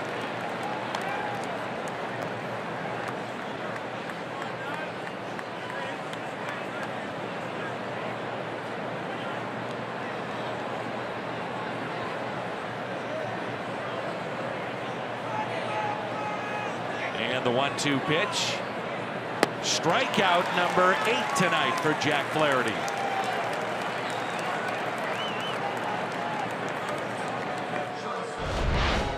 Take a look at this slider. It's just tight. Doesn't have a jump, nothing in it. No loop, no nothing. Just tight spinning right out of the hand. You can't see that spin, or it doesn't have a little bump in it. It's really tough to pick up, especially like I said, when you're kind of cheating for that fastball, which has been in the 95 range pretty much all night. 92 to 95, maybe 96. Flaherty with 8 strikeouts, 3 looking, 5 swinging. Now Arcia, Jimmy talked about the previous at bat. A fastball, if you're going to challenge him with a fastball, miss.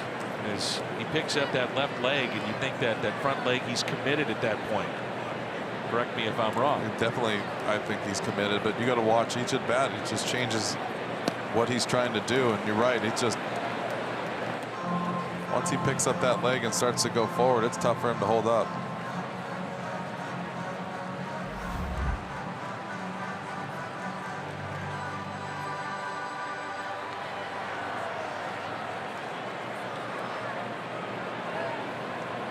And the 1-1 ground ball.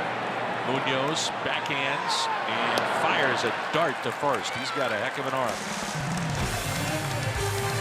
We're through 5, 1-0.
Hats off for heroes, because no matter where you serve or when you served, we stand ready to serve all military families.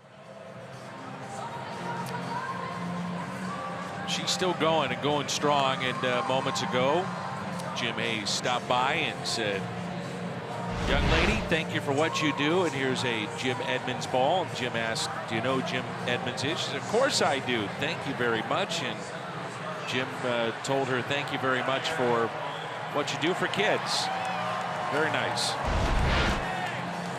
How come they didn't show when she pushed him back and said, "Get out of here. No. You're blocking the game." She did not do that. Very nice. Well done. Good job by Jim Hayes and Jim Edmonds. Yadier Molina, Dexter Fowler, and Jairo Munoz. Molina reached on an air. He's also grounded out to third. And there's a base hit into left field. Just the third hit in this game, all by the Cardinals.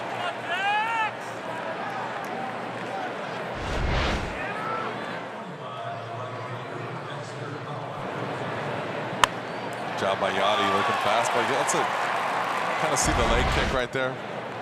Just guessing fastball, get a fastball, and go after it. You're guessing fastball, and you see anything that's spinning, you got to stop. That's what Yachty does so well. He'll cheat on you a little bit, but if he doesn't get the pitch he's looking for, he usually doesn't swing.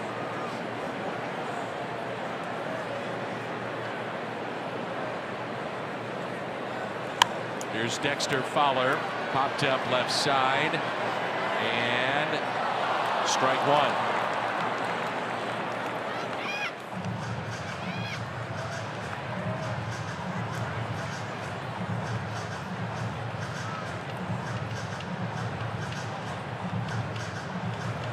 Boy, Dexter just needs something. Anything at this point. Base hit, infield hit. Yeah, it's funny hop, whatever. That is so tough to hold it together when you just cannot get going. You don't get a feel for it. Everything you do is wrong. It is a tough, tough way to play the game. Been there.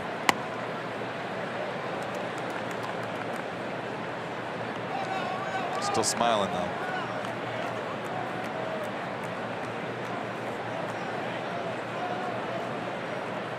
Pitch number 99. The evening for Guerra coming here. Short lead at first by Yadier Molina. And the 1-1. 2 strikes on Fowler.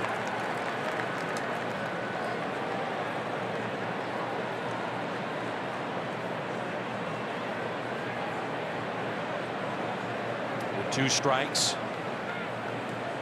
Shift on the right side of the infield.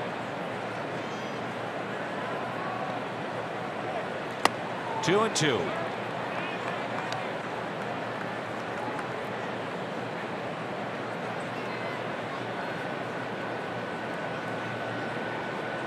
Molina and Aguilar are having quite a conversation down there at first base. Chit chat. The 2-2 out of play. Talked about it before, but you've played first base a number of games, and that just seems to be the case. You get close with the first base coach, the opposition. When they get to first, you start to talk, develop a little relationship. Not with all of them, just the guys you know.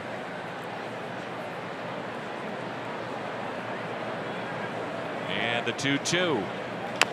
High chopper to Aguilar, but foul.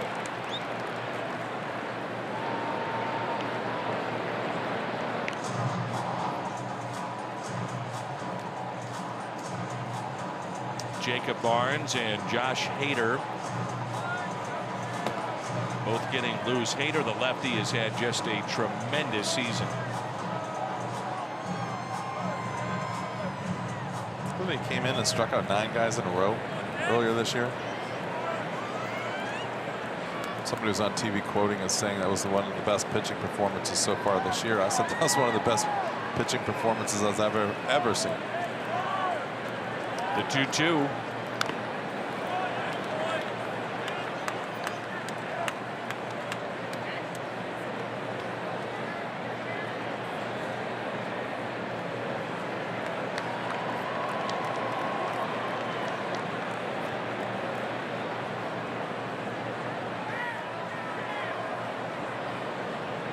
Aguilar is off the bag at first, a step or two. Yachty right behind him, and a 2-2 pitch to Fowler. In the dirt. Munoz on deck.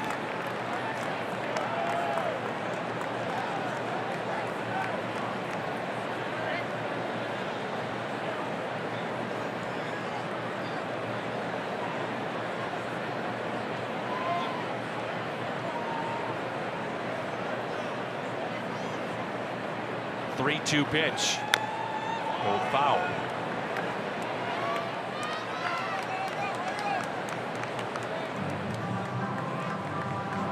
This will be the 10th pitch of the at-bat, and get the feeling one way or another this might be it for Guerra. The Cardinals get to that Milwaukee pen. which isn't necessarily a good thing, especially if Hader comes in the game. 3-2 pitch. Good at bat by Dexter Fowler. 4 walks by Guerra. Pitch count up to 106. Fox Sports Midwest proud to be an official Muni Centennial media partner of the Muni this season. Don't miss your chance to see the Wiz on stage until the 25th. To purchase tickets, go to muni.org, and congratulations to the Muni on their 100th season.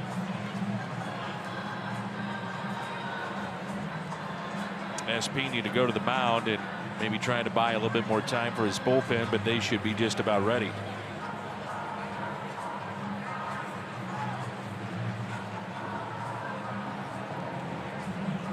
And this will be a double switch.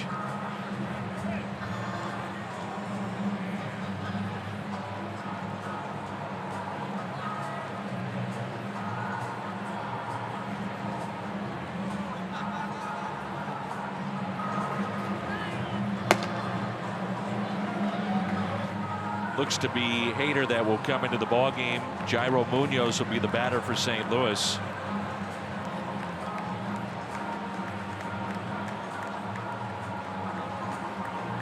Double switch for the Brewers. We'll tell you about all the changes when we come back.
Presented by the authority of the St. Louis Cardinals. It may not be reproduced or retransmitted in any form, and the accounts and descriptions of this game may not be disseminated without the express written consent of the St. Louis Cardinals.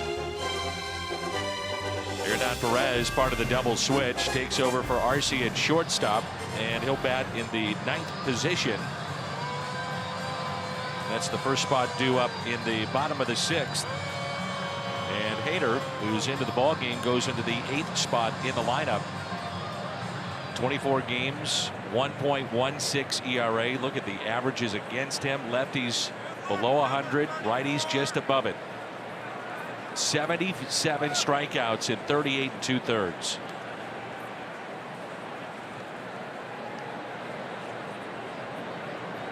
And the first pitch taken high.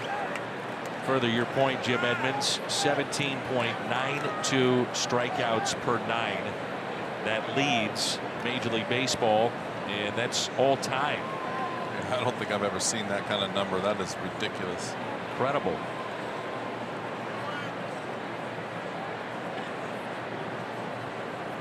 Here, your Craig Counsell, you want to be selective when you use Hader. A weapon like this. So generally, you're talking about tight games that he's coming into and facing, more times than not, better parts of other teams' lineups. Yeah, this is your go-to guy right here. And this is a tough task on both sides. Tough task to face the best hitters on either side, and so it has to be the hitter facing this guy. The 2-0 pitch. 3-0. Wong on deck.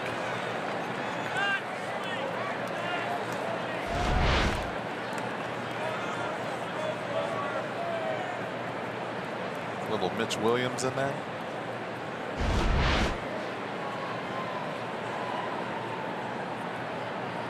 And the 3-0 to Munoz. 3-1. So Hader 17.92 strikeouts per 9. Aroldis Chapman in 2014 with the Reds. Just below that, and then right after that, 2012, Craig Kimbrell 16.66. That was when he was with the Atlanta Braves. 3-1 pitch, and Munoz hits it out of play. 3-2. 77 strikeouts in 38 2/3 innings. Man, oh man.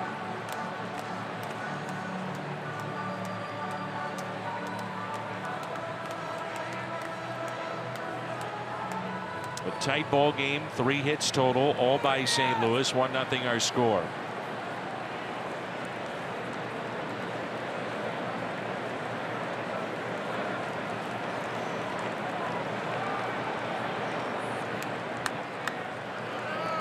The 3-2 pitch. A strikeout on Munoz.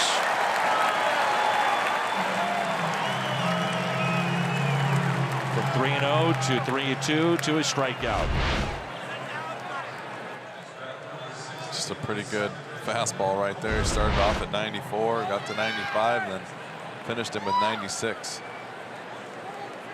Tell you what, this is not going to be a fun at bat for Colton Wong right here. You do everything you can to just be able to put the ball in play, solid contact, hope for the best. Strike 1 on Colton Wong. Showed that lefties hitting .075 against Hader.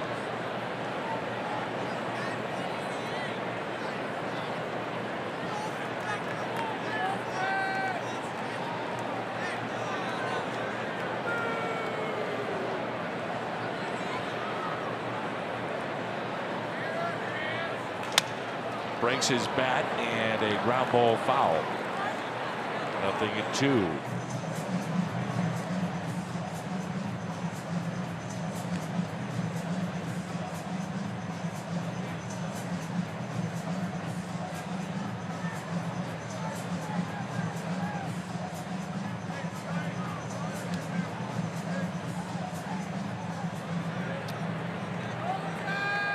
Inning started with a base hit by Molina.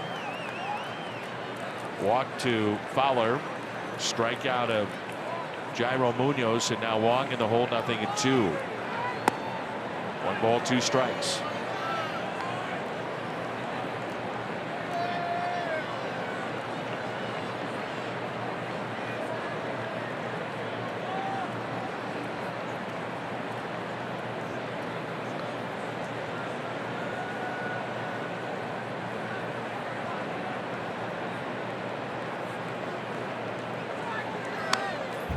Back. Good swing. Hader is unscored upon in 19 of his 24 appearances. Last 12 games he's thrown 18 2/3 innings. The ERA .48. It's kind of the debate of some people talking about closers, and do you save him to the 9th or do you use him in crucial spots, 6th, 7th? In this case, 6th inning, and Hader is struck out 2.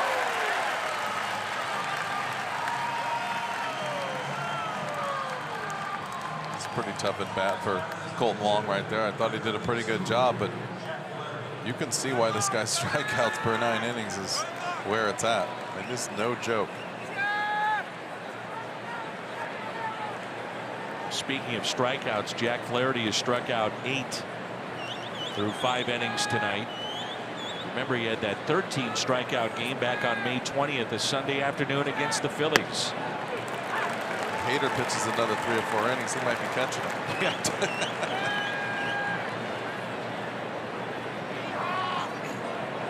All those strikeouts that we're talking about leads the major leagues for any reliever, now up to 79.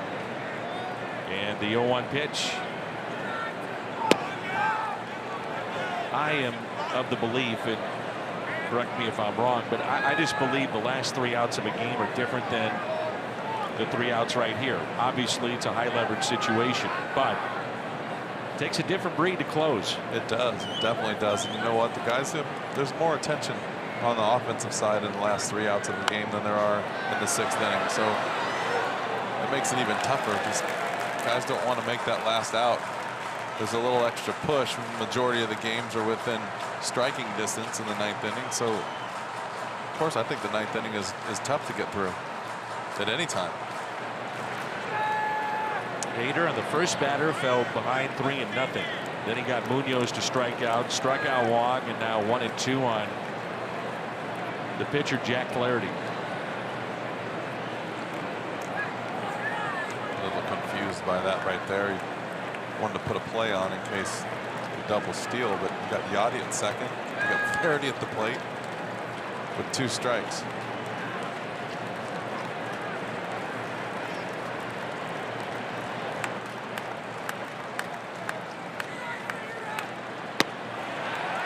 Strikes out the side.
Weiser, what's on tap will come your way at 2:30.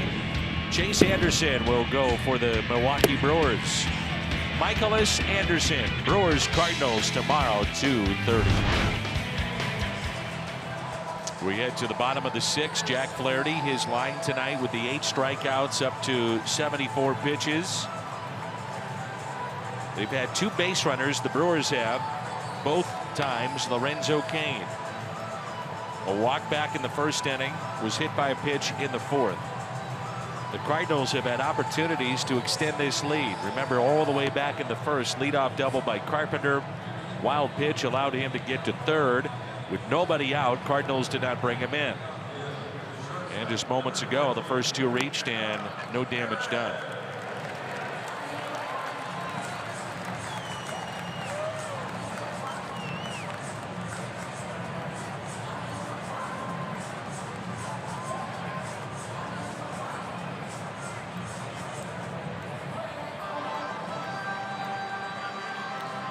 Part of the double switch was Perez in the top of the 6th. Very versatile player. He started at second base, third, short, and all 3 outfield positions this year. He's a perfect National League player. Boy, that slider has been filthy at times tonight. It's a big slider. I like the get me over. It's not even a get me over. It's just first pitch for a strike slider, and then the devastating one with 2 strikes down and tight out of the zone. No balls and 2 strikes. The line on the starter Aguilar, 5 1/3, 1 run on 3 hits, struck out 7, walked 4.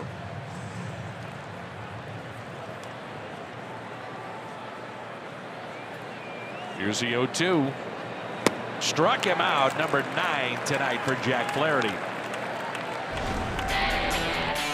Take a look at the night for Jack Flaherty.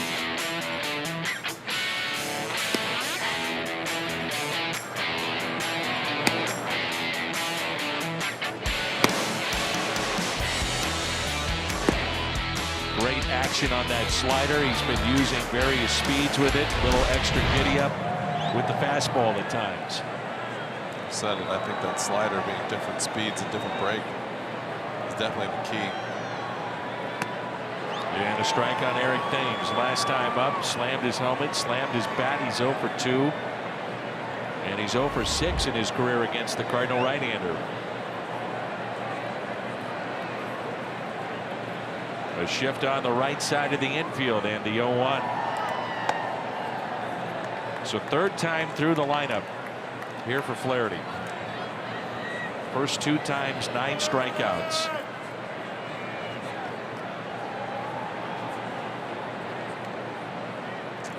And the 1-1.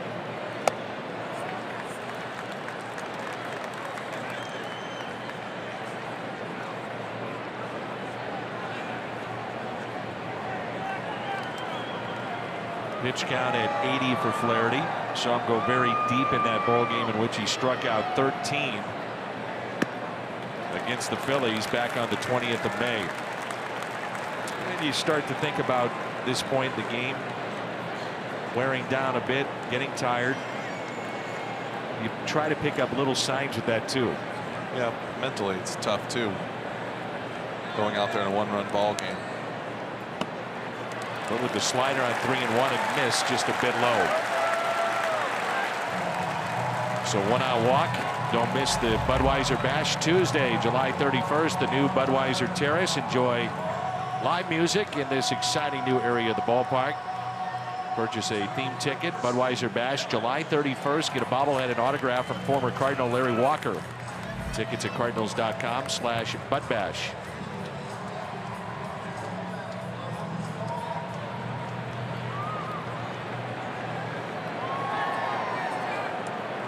Christian Yelich 0 for 2. Struck out, popped out.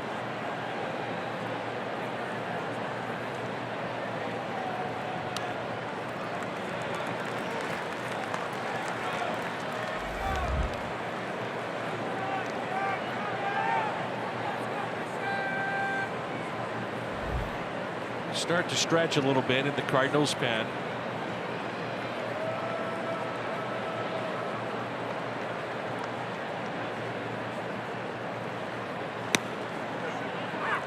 Depending on how things unfold, one of the bright spots of dropping 2 or 3 against the Phillies was the pitching of Greg Holland. Looked like a different pitcher since he came back. Yeah, he looked really good. Sharp breaking ball, slider, that's a break. Got ahead with his fastball. You've got a rested Hicks and Norris as well. And the 1-1. Again, took a little bit off that slider.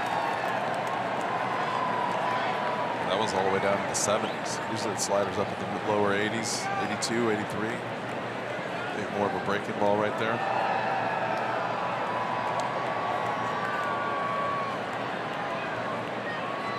One ball and 2 strikes.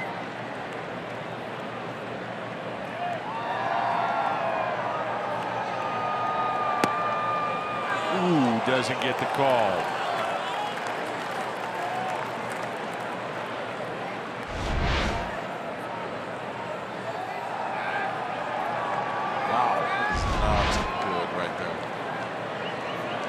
All night.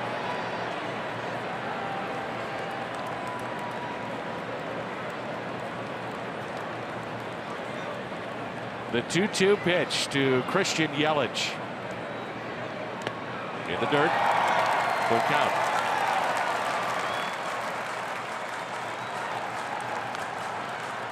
Now for Craig Counsell, do you think about starting Thames? Trying to get some action, some activity. Thames does have 3 steals on the year. Yelich has struck out 62 times, including once tonight. He is leaning towards second base. He is running on the 3-2. Struck him out. Throw to second and safe. The stolen base for Thames. Strikeout number 10. The Brewers have their first base runner to reach second base. Pretty good play right here. Yachty just didn't get the ball to second base. Kicking himself a little bit. Munoz makes a great pick, but having to pick that ball brings his glove up away from the tag, and he's got no chance to get it back down. That ball gets another 2 feet, they got him out. There's Lorenzo Cain, who's driven in 9 in his last 14 games. He is walked. He was hit by a pitch. Outfield is straight away.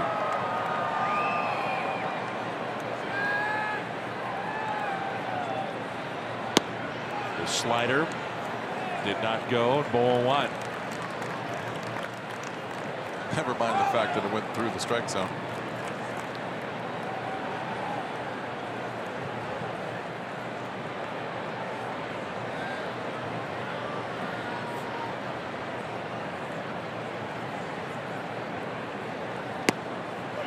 One ball, 1 strike.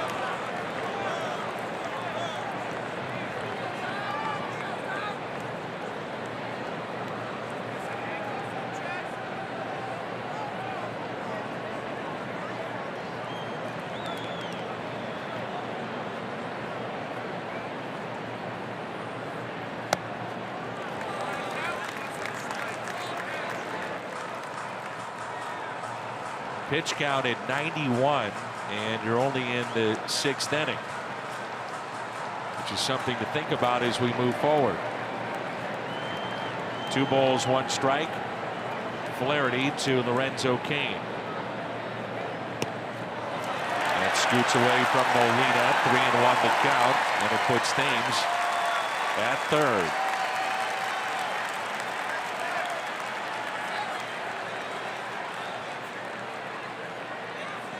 Called that a pass ball.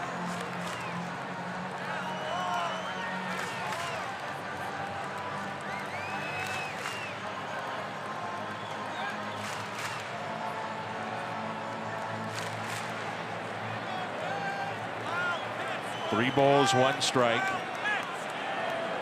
With 2 outs here in the bottom of the 6th.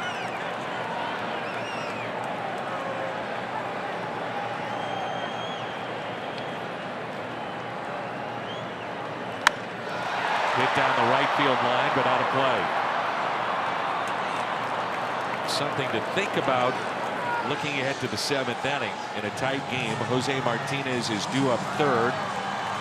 Cardinals may elect to have him hit one more time and then go for defense. Bring Jed Jerko into the ballgame. This crowd comes alive.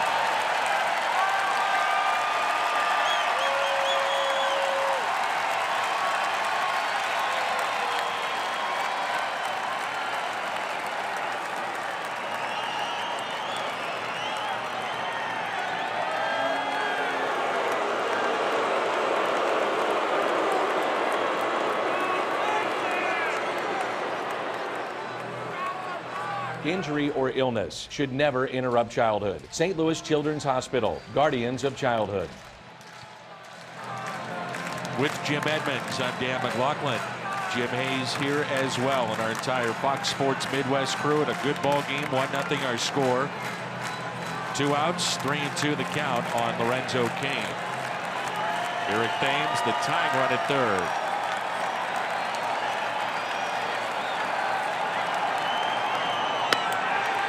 Strikeout number 11. Called third strike on Lorenzo Cain.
And older take home an adult bucket ad courtesy of Coca-Cola. Kids 15 and younger entering with a ticket receive a kids bucket ad courtesy of Powerade. Protection for the entire family. It can also cool off with a free Prairie Farms frozen treat in Ford Plaza prior to the game. Cardinals.com/promotions.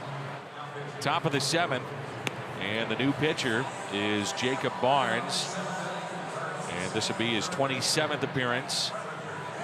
1.91 ERA. Last pitch Monday at Pittsburgh, and he pitched a perfect 8th inning. It'll be Carpenter, Bader, and Martinez for the St. Louis Cardinals. Got to find a way right here for the Cardinals to get a run. That extra run with a little cushion.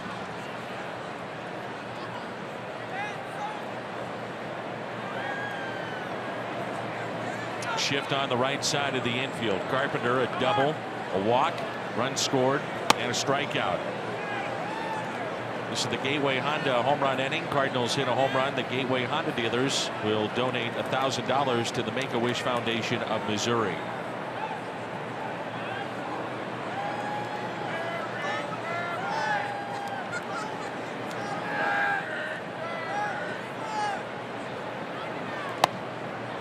There's been a total of 3 hits in this game.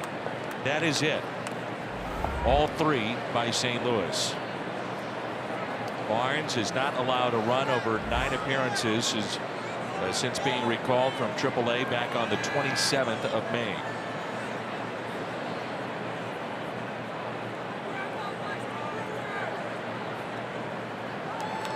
And Carpenter hits it down the left field line, but foul.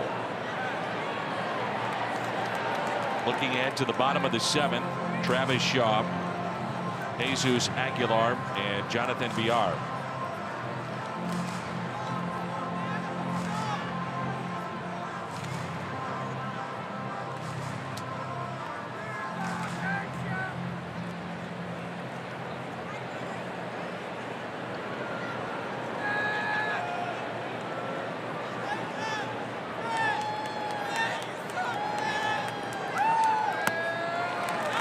Swing and a miss on Carpenter. Now 4 infielders towards the right side. Perez, the shortstop, now more in his traditional position. Shaw, the third baseman, over towards second. Love to see him get a slider, backdoor slider right here, and just slap it to third.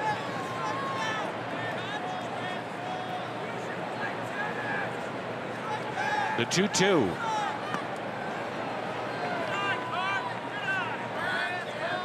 Cardinals have the double by Carpenter in the first inning.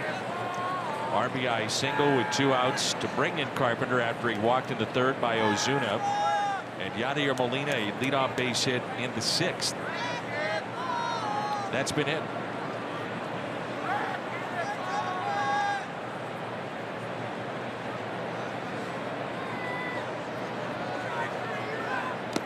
And a strikeout of Carpenter. Cardinals tonight have struck out 11 times. A reminder that Cardinals baseball on Fox Sports Midwest is brought to you by Budweiser. Wherever legendary MLB moments happen, Budweiser will be there. By Ford, going further so you can. And by St. Louis Children's Hospital and Washington University Physicians, guardians of childhood. Harrison Bader.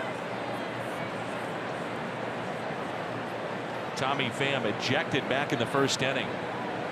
Upset with a called third strike, and so Bader immediately inserted into the ballgame.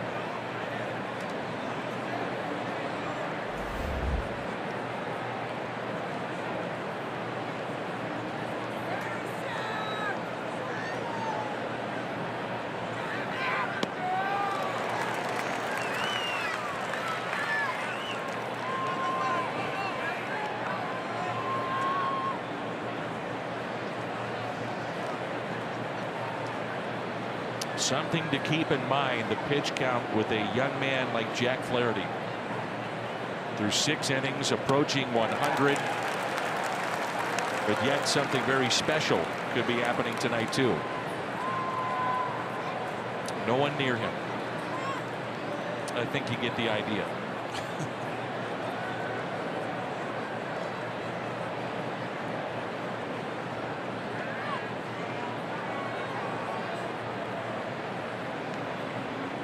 One ball, 2 strikes. And Bader hits it out to left. And the catch is made by Thames. 2 away. The batter is Jose Martinez. This is a good swing by Bader. I'm just trying to figure out if he hit it off the end of the bat or just. Sometimes you see the swing go through the zone and the ball just doesn't go anywhere. It's hard to figure out if he hit it off the end, it jammed him a little bit, or just missed the ball altogether. Well, as I mentioned before, you could have Martinez have his final at bat right here, and then look at Jed Jerko entering the ball game at third base. Carpenter then would shift from third to first. We'll see.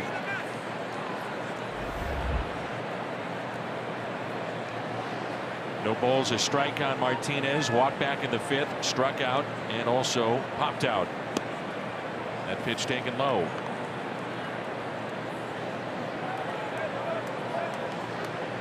Could be a tough decision for Mike right here to take him out of this game with only a 1-run lead with a short bench.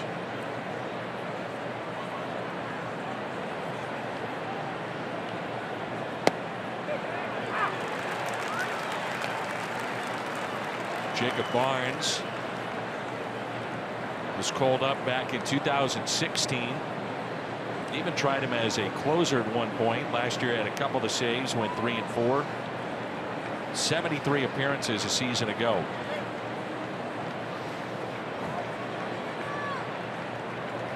One ball, 2 strikes. And Martinez strikes out. Time to stretch.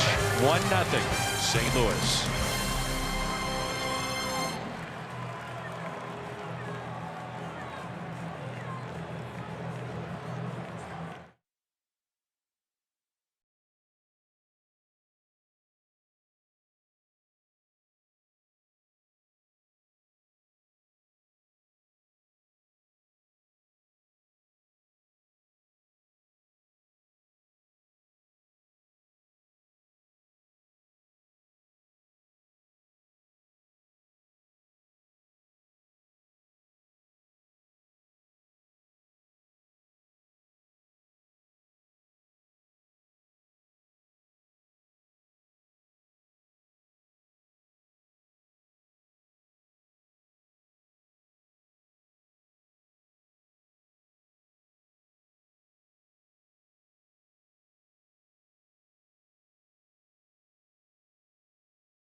Travis Shaw to lead it off, home half of the 7th. He is 0 for 2 tonight. And the first pitch taken high. Pitch count for Jack Flaherty at 95 and a 1-0 St. Louis lead. Shaw has popped out and flied out. Hits it out of play. Highest amount of pitches in the big leagues this year for Flaherty is 120. Season high. He did that in that 5-1 win over the Phils back on May 20th. You struck out 11 tonight.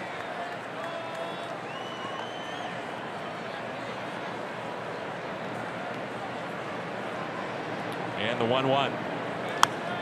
Popped up left side, out of play.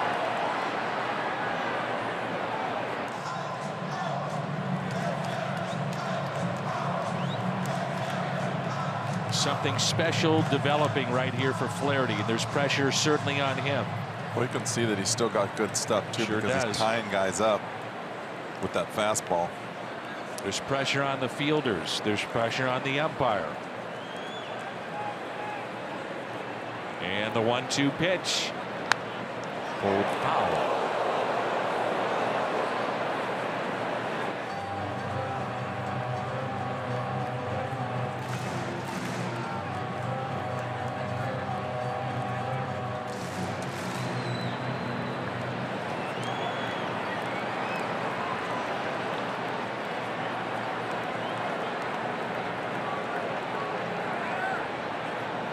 One ball, 2 strikes.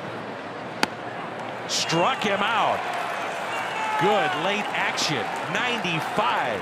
Yeah, he's still got good stuff. That's 12 strikeouts for Flaherty.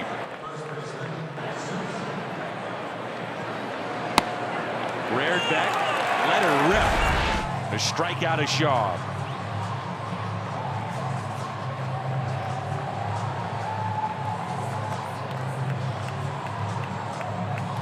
Jesus Aguilar hit a soft liner caught by Flaherty back in the 4th, also grounded out to short.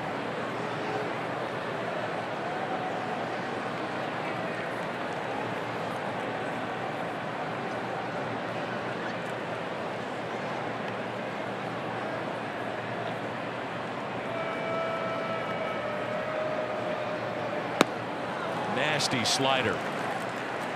He's still got very good stuff here late in this ball game. Yeah, that's going to be the key. Keeping an eye on what his stuff is, and that's also going to go along with the pitch count. And the 0-1. Fly ball lifted out to deep left. It's at the wall and it's gone. The first hit allowed by Flaherty. Aguilar went down to get it, and this game is tied.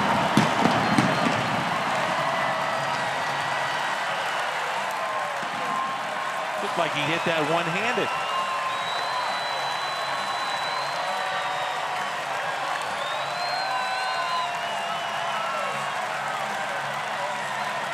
Home run number 15 for Jesus Aguilar breaks up the no-hit bid for Jack Flaherty.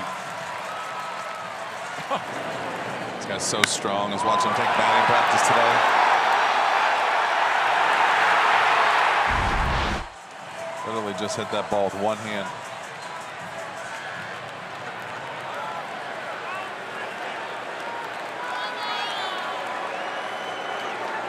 101 pitches on the night, and you know, you think about the situation Mike Matheny was in. You got a young man that had a no-hitter going, pitch count on the rise. He would have been in a very tough spot and a decision to make. I didn't think he was going to make it, to be honest with you, as far as pitch count, but how do you take a kid out with a no-hitter? He's got to get through 3 more innings. Now you got a whole new ball game to manage. Now you got to worry about when you're going to use your bullpen, how you're going to use them, and how you're going to get another run. There's Jonathan Villar. Hicks had been throwing, and so he's probably hot and ready to roll. 1-1. Villar 0 for 2. The first hit allowed by Jack Flaherty. A solo home run by Jesus Aguilar. So 6 1/3 innings of no-hit baseball. He has struck out 12. And the 1-0 pitch. 1 ball, 1 strike. Villar is grounded to short and also lined to short. A very good play by Munoz. That was back in inning number 5. Big gap in right center. And the 1-1. 1-2. To your point, Jimmy, the question would be now, how much longer do you go with Jack Flaherty? Oh, he's still pitching well. I go to that old school thought where if he's pitching well, I keep him out there as long as he can go. It's like yesterday with that lefty. Shooter. Yeah, I don't like taking guys out of the game when they're cruising just because they're getting close to 100 pitches or you're used to taking them out. If a guy's mowing through a lineup, I hate to change that. Mojo. That was a bad term for it, but it's all I had right there at the time. Makes sense though. That's called playing the game on your gut and not just by the numbers. Here's a 1-2 pitch. Ground ball that's hit softly to Colton Wong. He makes the play for the out. There's 2 away.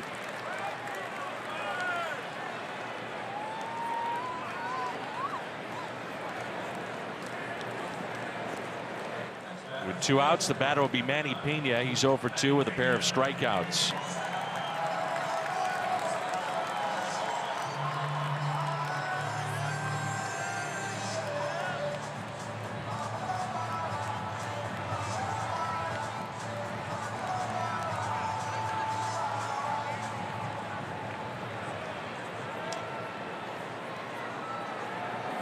Brewers are 12 games above 500 when Pena is behind the plate. Always take a look at that catcher's ERA. It's right around 3.5. Does a nice job. Strike 1.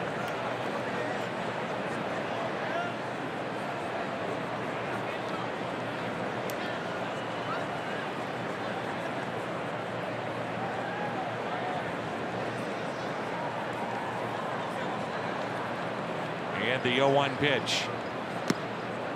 Jimmy, I said this at the beginning of the year when I started seeing so many of the strikeouts on the rise in baseball, that if you have it on your phone like we do, MLB.com, it seems like on a nightly basis you're getting a no-hitter alert. I think we'll see one before this year is through. We're definitely Slider see one. again.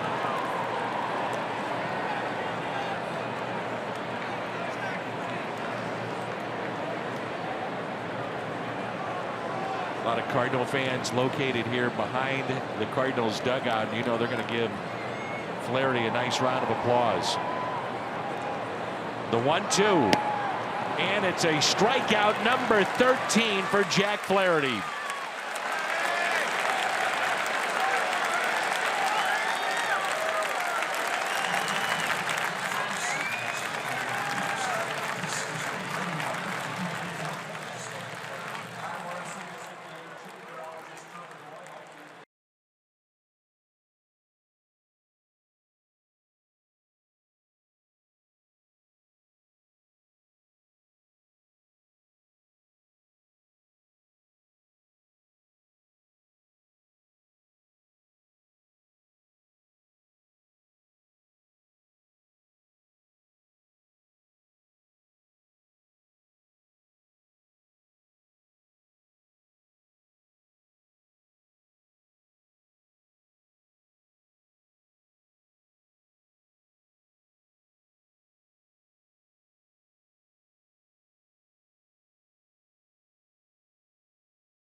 news. They'll take home a one-of-a-kind Cardinals all-over print shirt, courtesy of Shane Company. Get your tickets June 29th. Braves in town. Cardinals.com/promotions.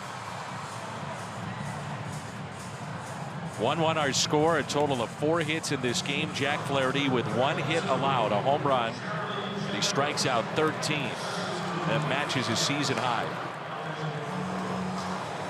New pitcher is Jeremy Jeffress, hard-throwing right-hander. He's had 3 different times he's been back with the Brewers. And this is our Chevy called to the pen. Ozuna, Molina, and Fowler due up.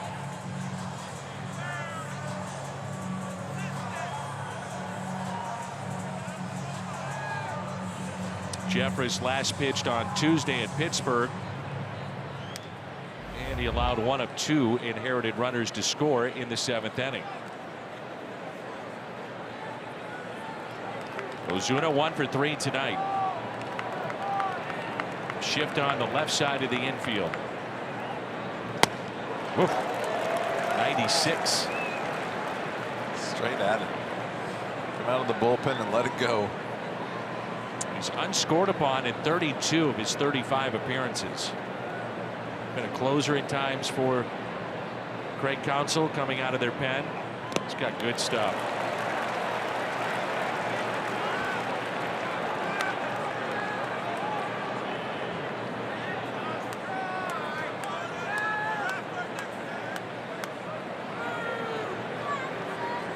Cardinals 3 hits. Carpenter, Ozuna, Molina. That's been it.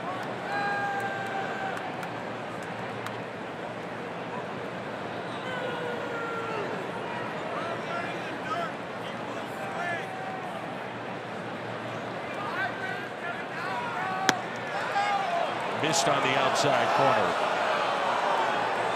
Last year, Jeffress split time with Texas and Milwaukee.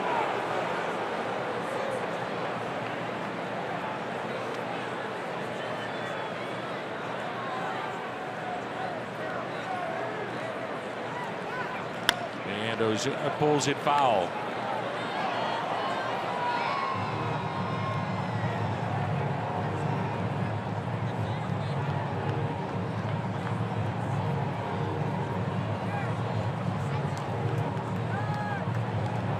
Averaged about a strikeout per inning last year. See, they've got some pretty good arms coming out of their pen. Hader tonight, Barnes, Jeffress. There's some good arms all around this league. Yep. This is pretty.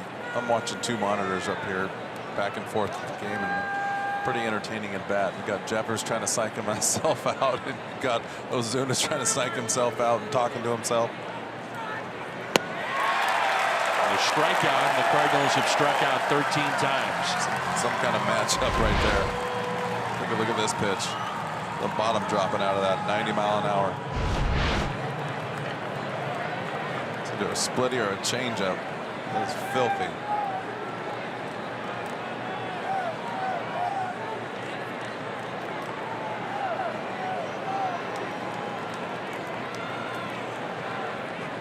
Molina's been on base twice. Reached on an error by Shaw back in the 2nd. Rounded out to 3rd. And a single to left. He's hitting .272. All other Cardinal catchers this year, .179 combined. 1 ball, 1 strike. Look ahead to the bottom of the 8th. Pitcher's spot. Then Perez and Thames. The 1-1.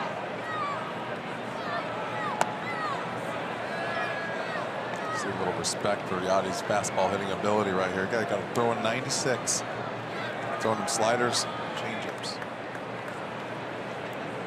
He's 2 for 11 against Jeffress.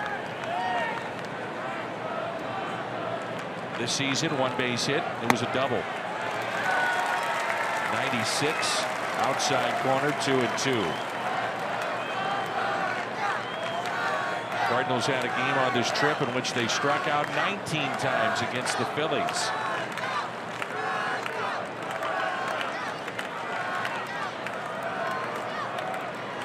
The 2-2.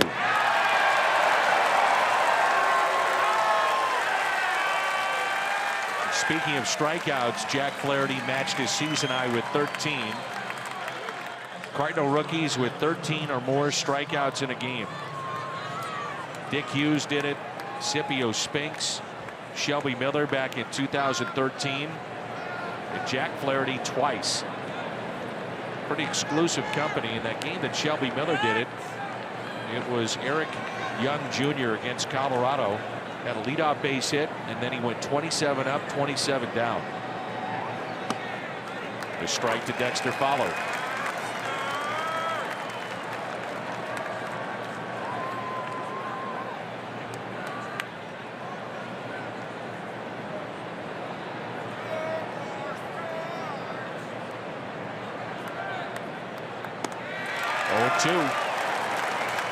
Fowler is 2 for 6 in his career against Jeffress.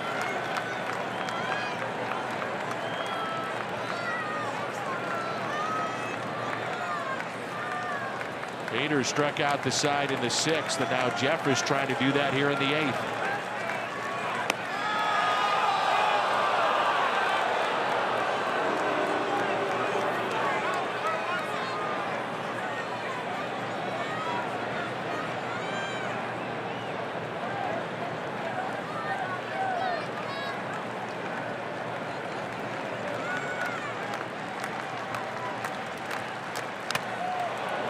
Off the mask of Pena. He seems to be all right.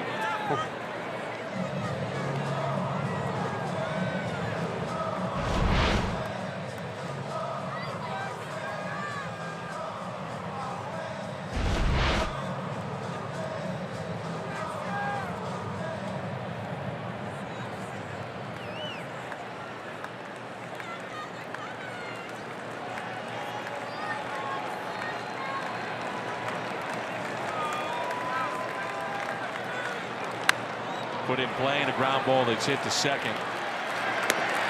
Jeffress, a scoreless top of the 8th.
The second time this season, 13 strikeouts. These are Budweiser plays of the game. He had a little bit of everything going for him.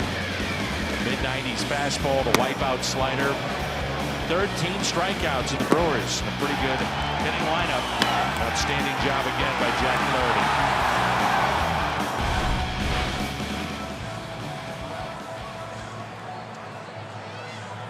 Cardinals, though, offensively with only 3 hits.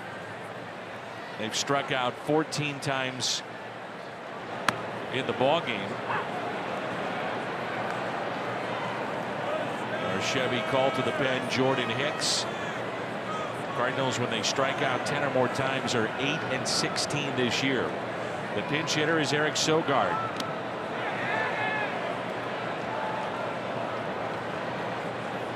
Hard throwing Jordan Hicks. He has 4 of the top 5 hardest pitches thrown this year.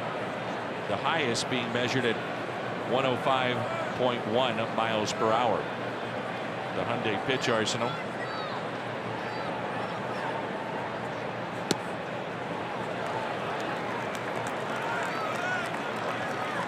.27 strikeouts combined in this game, so it gives you an idea the pitching's been pretty darn good.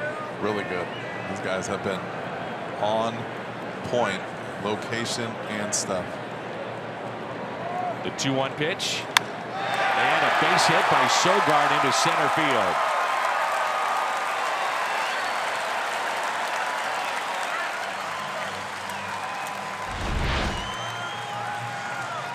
It's a fastball right down the middle.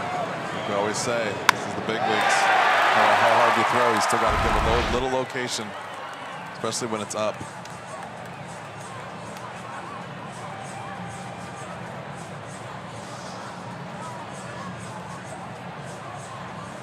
Bob and Nancy Potter enjoying baseball tonight on Fox Sports Midwest.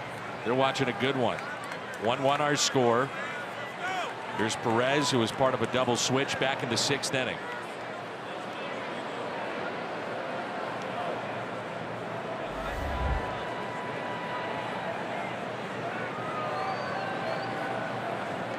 Sogard with 3 stolen bases this year. And he's at first.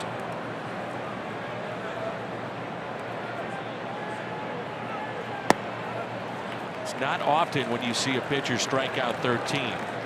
It's rare when they do it twice in a season, and Flaherty has done that tonight. Cardinal pitchers with multiple 13 strikeout games all time. Gibson did it 16 times. Carlton 3, Stottlemyre 2, Sam Jones twice, and then Flaherty. You ever said pitching stat in your last 10 years without starting it with Bob Gibson? Nope. Everything. It's laughing when you said it. It was like almost a given, right? It's unbelievable. Especially when it comes to strikeouts and earned runs and complete games and innings pitched, and they'll go on and so on and so on. Yeah, do yourself a favor if you're a young fan. Go back and look at his numbers, and you'll be in shock. I still think the most amazing one is 255 complete games, 251 wins. The bunt is down, and Hicks has a play at second. Oh, man. They hold on at second base, and right now Munoz can't feel his left hand.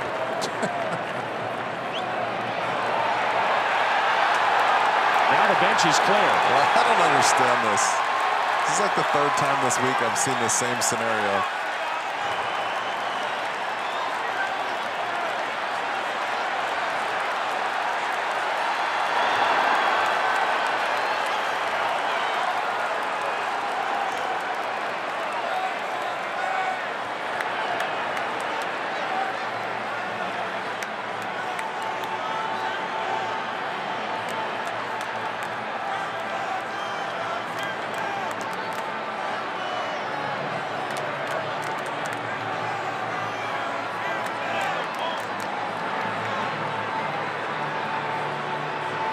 They need to call timeout and run an interpreter out there so Munoz can get his say.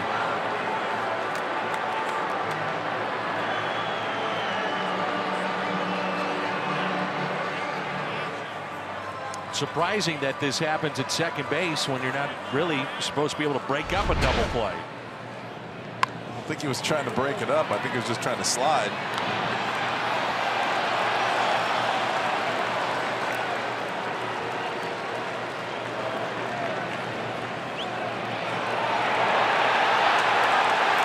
Was a 100% miscommunication right there. He asked him if he was all right. Sogard started the conversation, and then Munoz got up and They went toe to toe. And of course, there were no punches thrown. Guys from the bullpen actually had to get up and run. And no damage done. By the way, pretty nice play there by Jordan Hicks. Was Fired a seed the second. Really nice play by Jordan Hicks. Well, let's move on.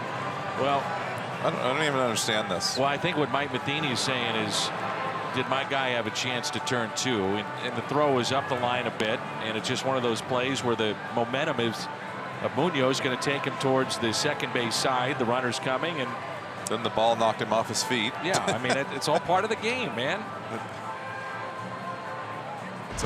It was a great play by Jordan and another great play by Munoz to hold on to this.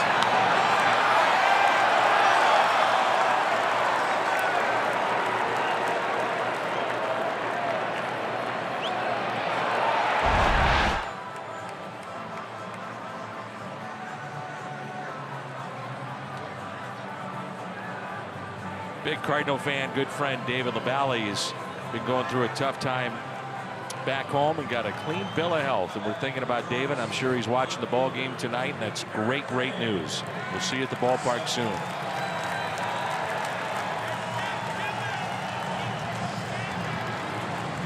So Munoz, they're talking with the umpire now. Hicks has to go back to work.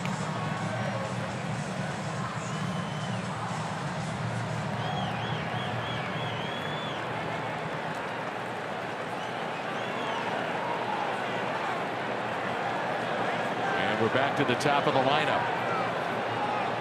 1-1 our score. What has been a very entertaining ball game. Thames looks at a strike. Maybe also gives you an idea of the importance of a game like tonight when you see the tempers flare like that. You play so often inside a division. Here's an 0-1 pitch. Thames hits it out to left, and Ozuna will make the catch.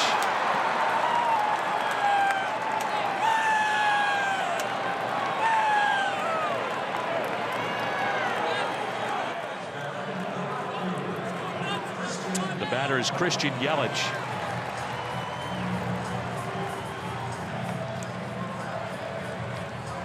I was hoping for a replay on that, but you see what how guys have to approach the fastball above 100 miles an hour. Literally have to shorten your swing a little bit and try to put the ball in play. What you get there is you lose a lot of power.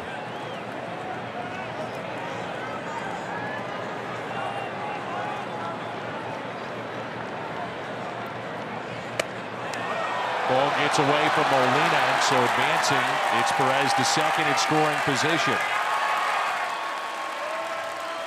100 miles per hour.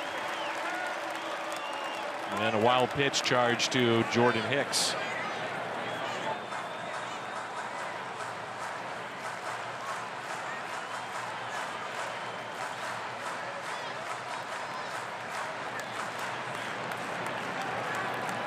The go-ahead run at second base.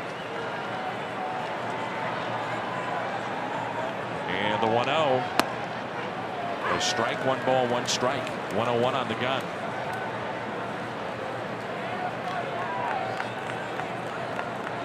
In the 9th inning, the Cardinals have Munoz,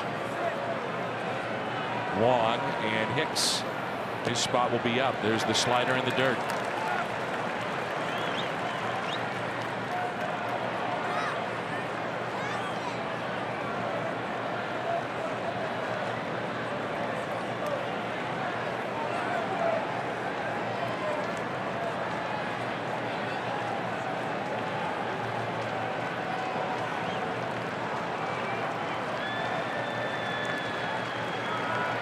Two-one pitch.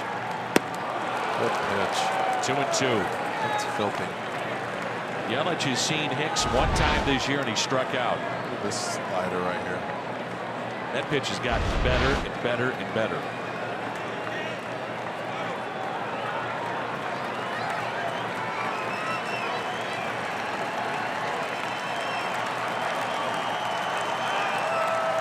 Two-two. 1-0-1.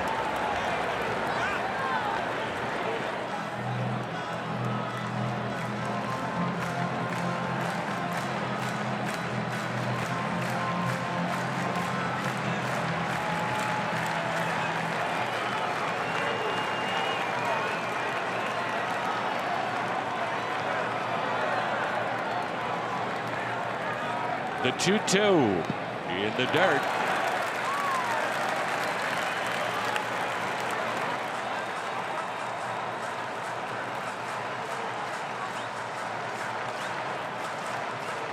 A tense ball game here tonight.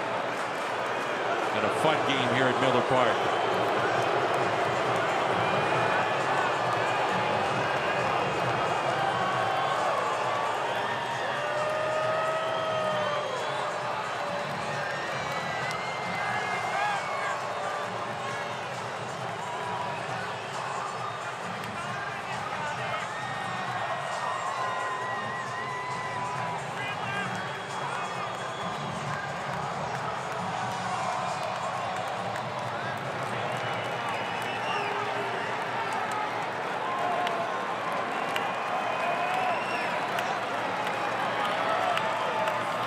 Slider. 3-2 pitch. And he walked him. Runners at first and second for Lorenzo Cain.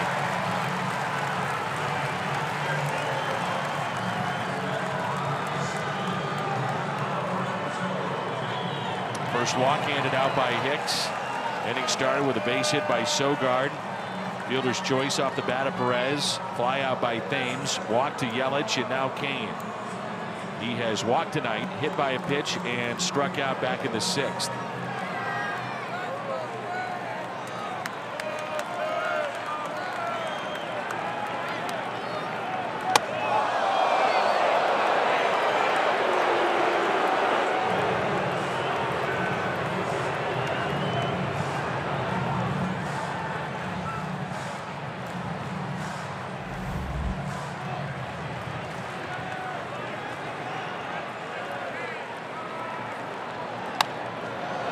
Play. 1 ball, 1 strike.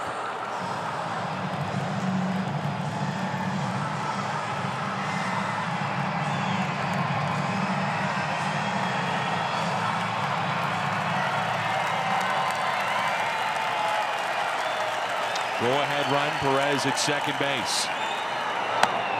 1 and 2. I was thinking slider right there. That's dangerous. That is his first pitch, I think, in 19 pitches. He's thrown a ball under 100 miles an hour in fastball. Go with it again. Cannot look for a slider against Jordan Hicks. And the 1-2. Just got a piece, and Yachty couldn't hold on. So he went with the slider. And I mean, he barely got a piece.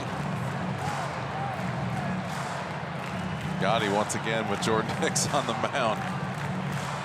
Taking the ball off the body. Pitch number 21 for Hicks here in the bottom of the 8th. 2-2.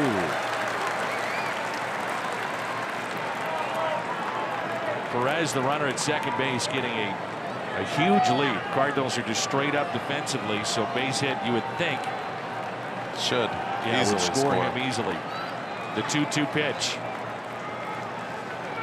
Tied him up and struck him out. We head to the 9th, and it's 1-1.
On Tuesday, walked a man, struck out 2.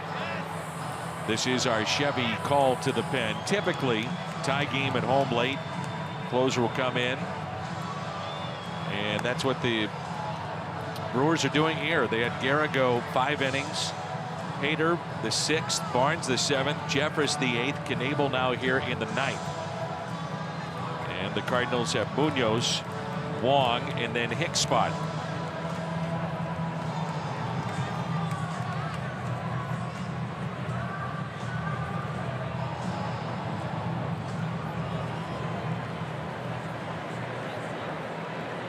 He's retired 12 of 17. First batters faced this year. And the first pitch taken for a ball by Jairo Munoz. A knuckle curve ball right there. You see the big break over the top. Knebel, you may recall, was on the DL for a while. This guy's got nasty stuff. Then again, I think you're right, Jimmy. Who doesn't? Yep. Oh, 97. He appeared in 76 games last year at 39 saves. The 2-0 pitch. 2-1. Came from Texas in the Yovani Gallardo deal all the way back in 2015. Had a strained left hamstring. That's when he went on the DL, and he went down hard. It looked nasty when he went down. Last year in all those appearances, just a 1.78 ERA. Hits it on the button, but right to second, and Munoz is the first out.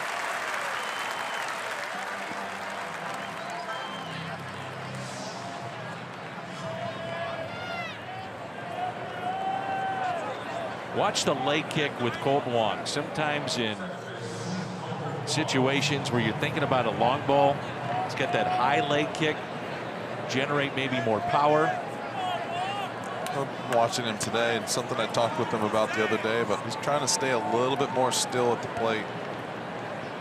See his hands right there, trying to get a little quieter. That's not going to help. This whole problem gets, he's really inconsistent with his hands, and then he gets a little bit too turned at the plate where you can see his number when he starts to stride, and that is a bad scenario for a hitter. 0-2. Wong 2 for 5 this year against Knebel, or rather in his career, with a walk. Ray Garcia at the on-deck circle.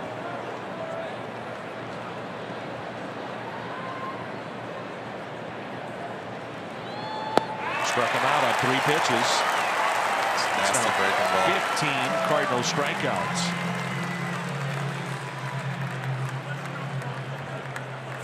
Don't see too many of those anymore. That breaking ball that really comes straight down.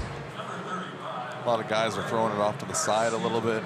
Ball kind of comes across and down. That's pretty much straight down over the top. Jason Isringhausen had that really good knuckle. That's what he's curveball throwing here too. You can see the knuckle coming up out of his glove. Same type.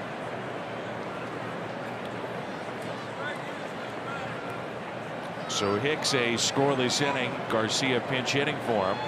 And there's ball 1. I think the Cardinals potentially feel more comfortable if they need to go into Greg Holland in this spot, but it'll be Bud Norris. So Norris getting loose for the bottom of the 9th. And the 1-0 pitch.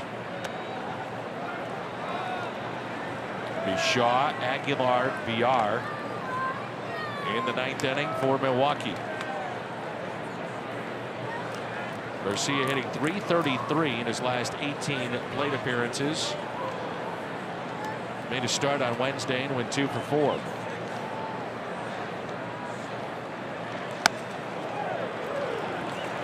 I've heard you say it a lot, but Tony La Russa's approach in these spots: don't go for the big hit. Let's string together hits. How about a good at bat?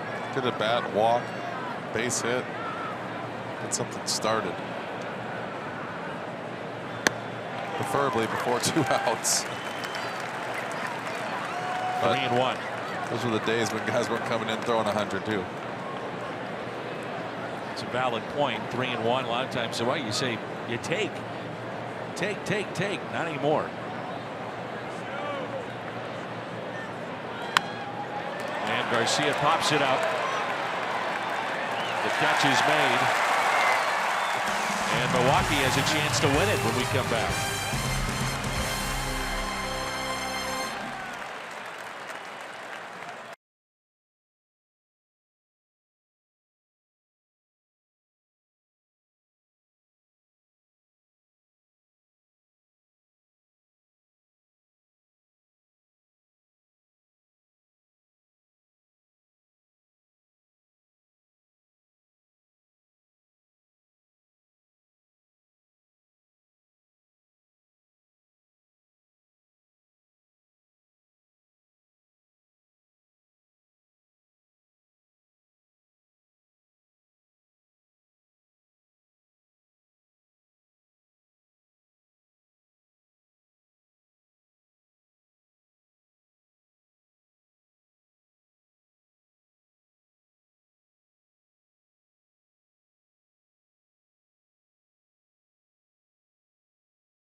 Lewis, 2 for Milwaukee, and a score of 1-1 as we move to the bottom of the 9th. Jack Flaherty, 7 innings, 13 strikeouts. Ozuna, a 2-out base hit to account for the lone run for the Cardinals. Junior Guerra, the starter for Milwaukee, 5 innings, and Aguilar broke up a no-hitter with a solo home run with 1 out back in the 7th. Our Chevy called to the pen takes us to Bud Norris. Last 3 appearances, 3 innings, and no hits. This guy's done a really good job. He has. He came in to help out the bullpen and ended up pitching in the 9th inning. Shows you how effective he's been. Climb your way right up the ladder, and next thing you know, you're closing games. It's been 6 teams with 9 games in which they've won in their final at bat. And that includes both the Brewers and the Cardinals.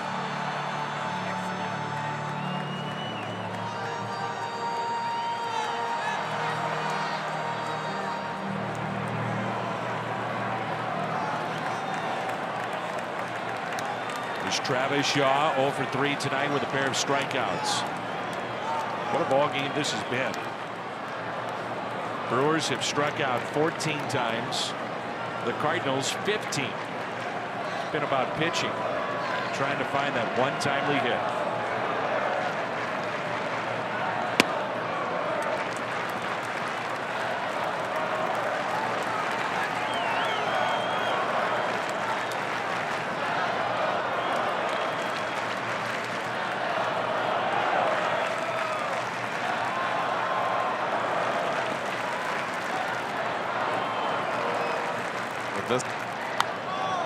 That's fouled back.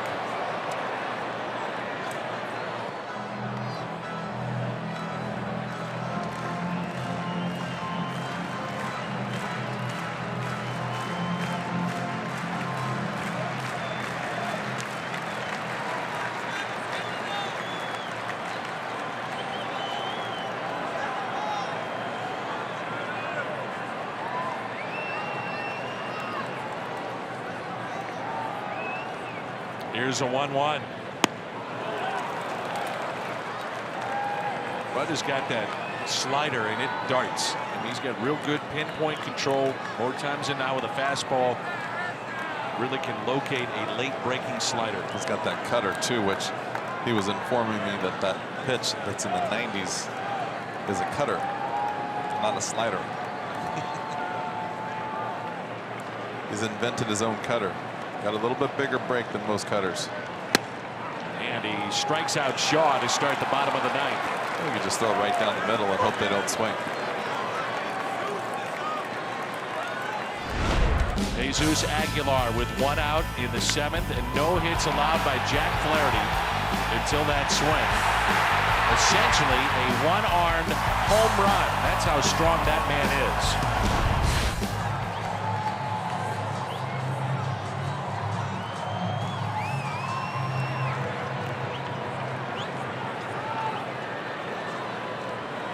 These two have never faced each other.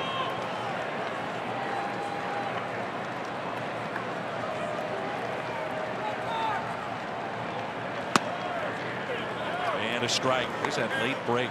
It's that cutter right there.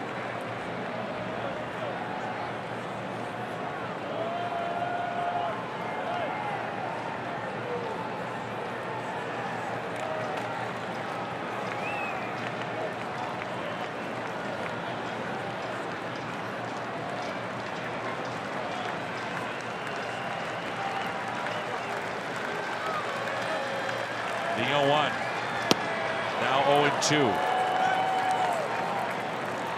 If we get to the 10, the Cardinals have the top of the lineup: Carpenter, Bader, and Martinez. Still left on the St. Louis bench, Jed Jerko and Francisco Pena.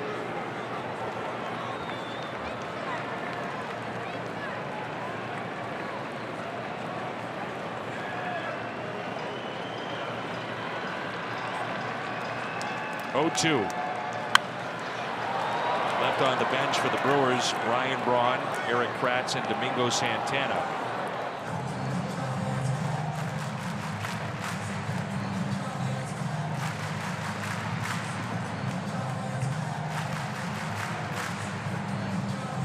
Three infielders on the left side for St. Louis. All kinds of room on the right side. Martinez well off the line at first base.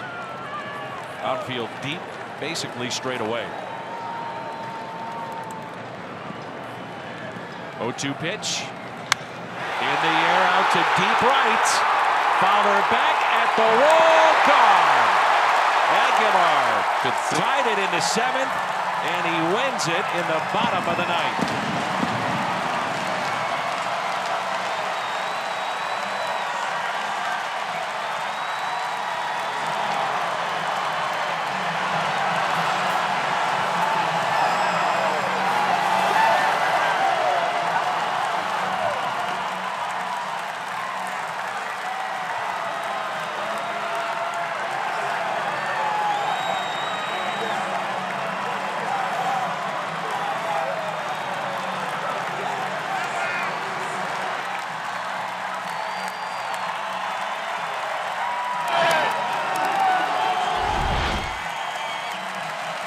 Guy is some kind of strong.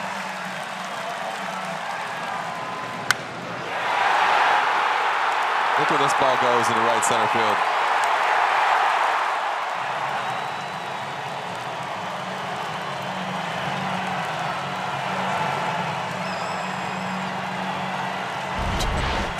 Walk off for Aguilar. 2 solo home runs. They had 3 hits, and 2 of them from Aguilar. 2-1 the final.